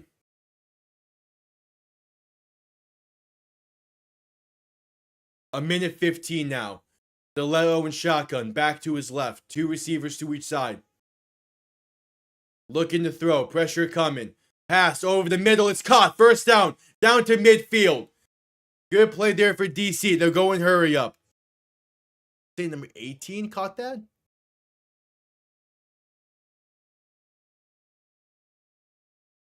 Oh yeah, that was Spencer Sanders, the backup quarterback, catching the ball. Ball now in midfield. DeLeo to throw.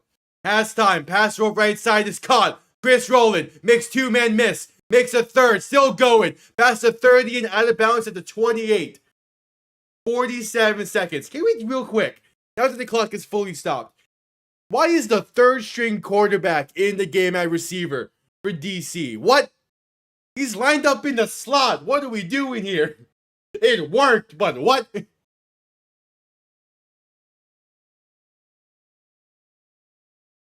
Okay, then. Sure, fuck it. 47 seconds, and we have a stoppage with 10 seconds left on the play clock as Houston calls their 2nd timeout.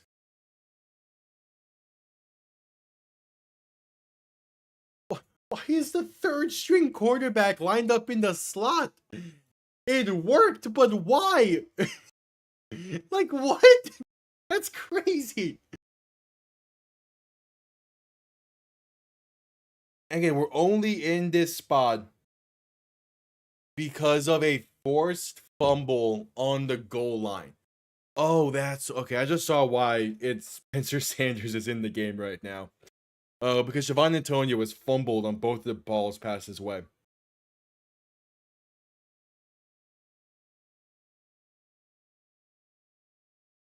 Oh. 1st and 10 for DC. 47 seconds to play. Ball inside the 30. They need the touchdown and they need the 3-point try. Ball's on the 29-yard line.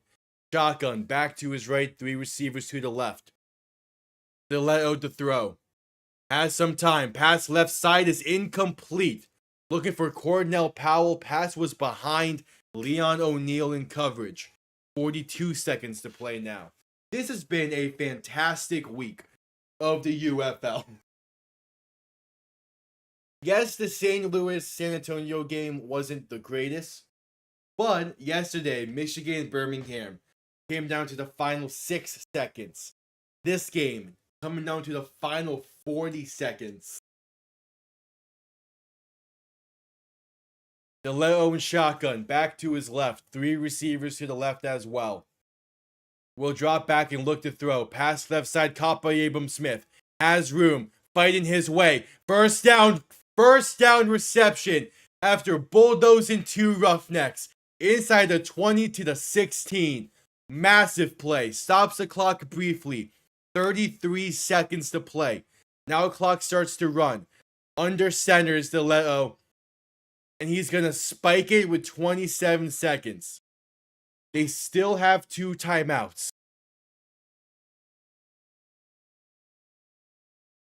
27 seconds. They have 2 timeouts. Remember, you need the touchdown and the 3-point try from the 10-yard line to send the game to overtime.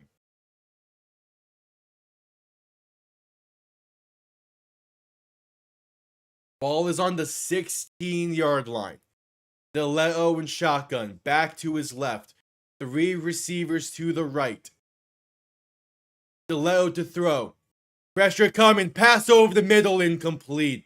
That was a wobbler as he was hit while throwing that one. And luckily, it falls to the ground. The closest player, Houston's Markel Roby. 3rd and 10. You have 2 timeouts. You can work the entire field. You don't need a touchdown on these next 2 plays. Get close to the first down. If not, just get the first down.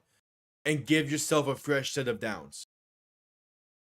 In shotgun, back to his right, 2 receivers to each side. You need to snap the ball soon. They do. DeLeo to throw. Pass, right side, caught by Seth Williams. He gets inside the 5 to the 4. A first down for DC.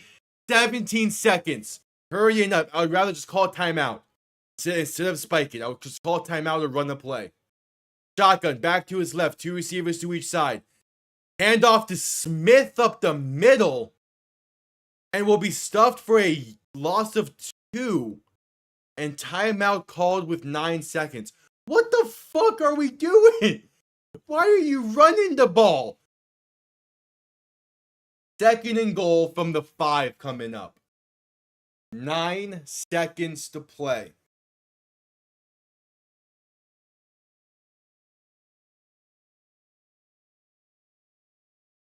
You basically have 2, maybe 3 quick throws to the end zone. You're guaranteed to have 2 unless you really fuck this up. You're guaranteed to have 2. Because there's no way a play should last 9 seconds. That's what's like, I would have just preferred another passing play on 1st and goal, or call your first timeout then. That way you're guaranteed to have 3 pass attempts towards the end zone, potentially 4 at that point.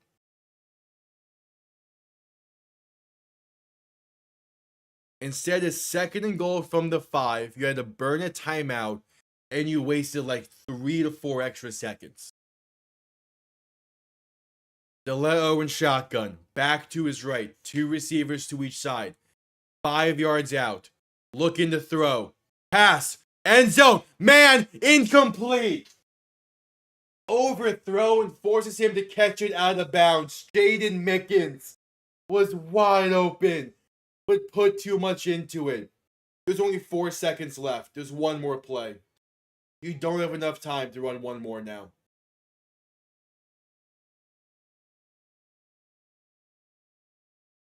One play.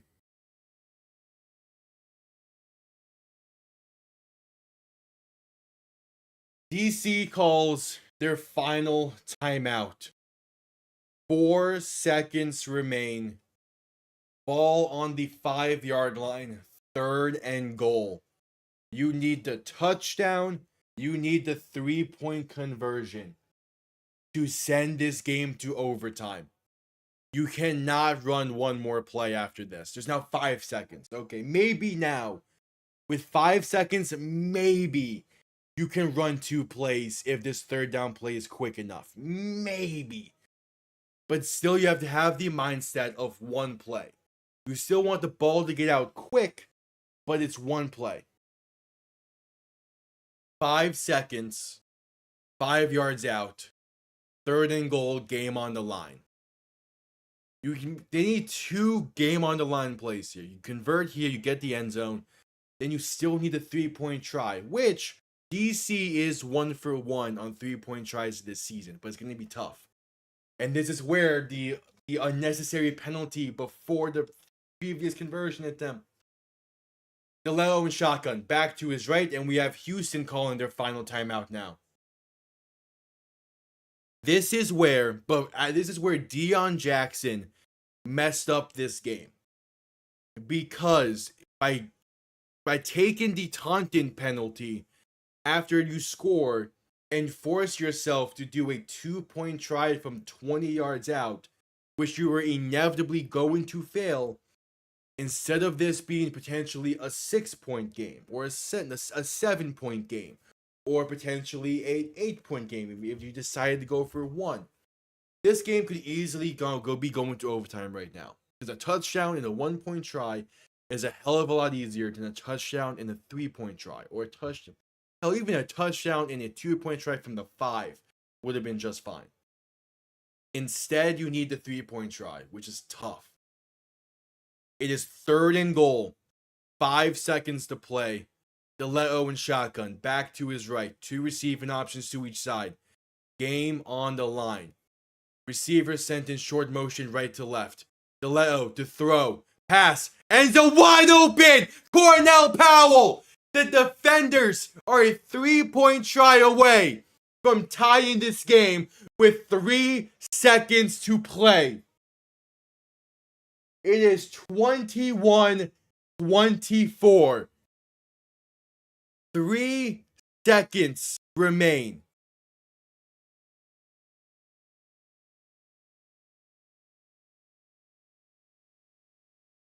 This is your gotta have it play. 3-point try from the 10 to tie the game. DeLeo and shotgun back to his right. 3 receivers to the right. Houston have 5 defenders on the goal line. For overtime, DeLeo to throw, pass, Popeye rolling, needs some help. Not gonna get it, he's stopped a yard short. Houston will pull off the upset. The Houston Roughnecks defeat the DC Defenders in Week 9. What a game this was. And Jalen McClellan will get saved for fumbling on the goal line. What a game this ended up being.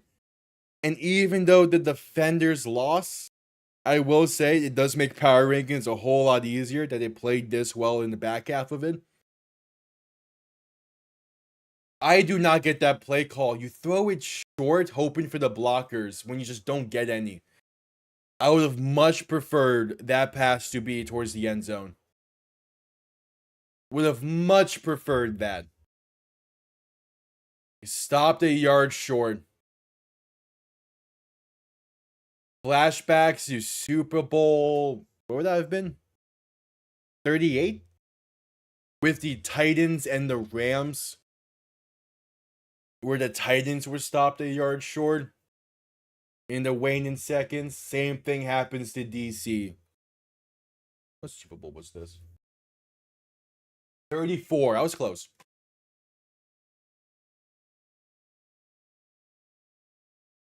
They're gonna go for the 4th and 12, but this needs to be a lateral play. You need a touchdown on this play, unless you get a penalty for retention. But the 4th and 12 has not been successful this year.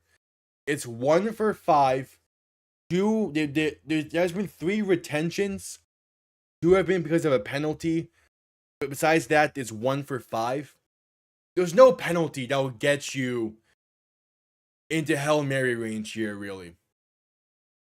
DeLeo and shotgun back to his left, 3 receivers to the right, 4th and 12. Looking to throw, pass right side is incomplete. That will do it. A Houston Roughnecks pull off the upset in what could potentially be their final home game as the Houston Roughnecks. What a way to cap off the Roughnecks if this is truly the last we see of them. It has been a very complicated history since 2020, but this is a perfect way to cap things off with a big time win against a top team in the league. Good shit, Houston. And DC is a very tight game that they lost. They're looking towards next week, though, as they play St. Louis back-to-back weeks in Week 10 and in the XFL Conference Championship. So we shall see. I'm expecting next week to be a fantastic game as well. I will be back live for that St. Louis DC game. That is Friday at 8 p.m. EST. It kicks off Week 10. Thank you, everyone who has tuned into this stream today. Hope you all have a damn good one. I'll see you all next time. I'm going to call it here. Peace.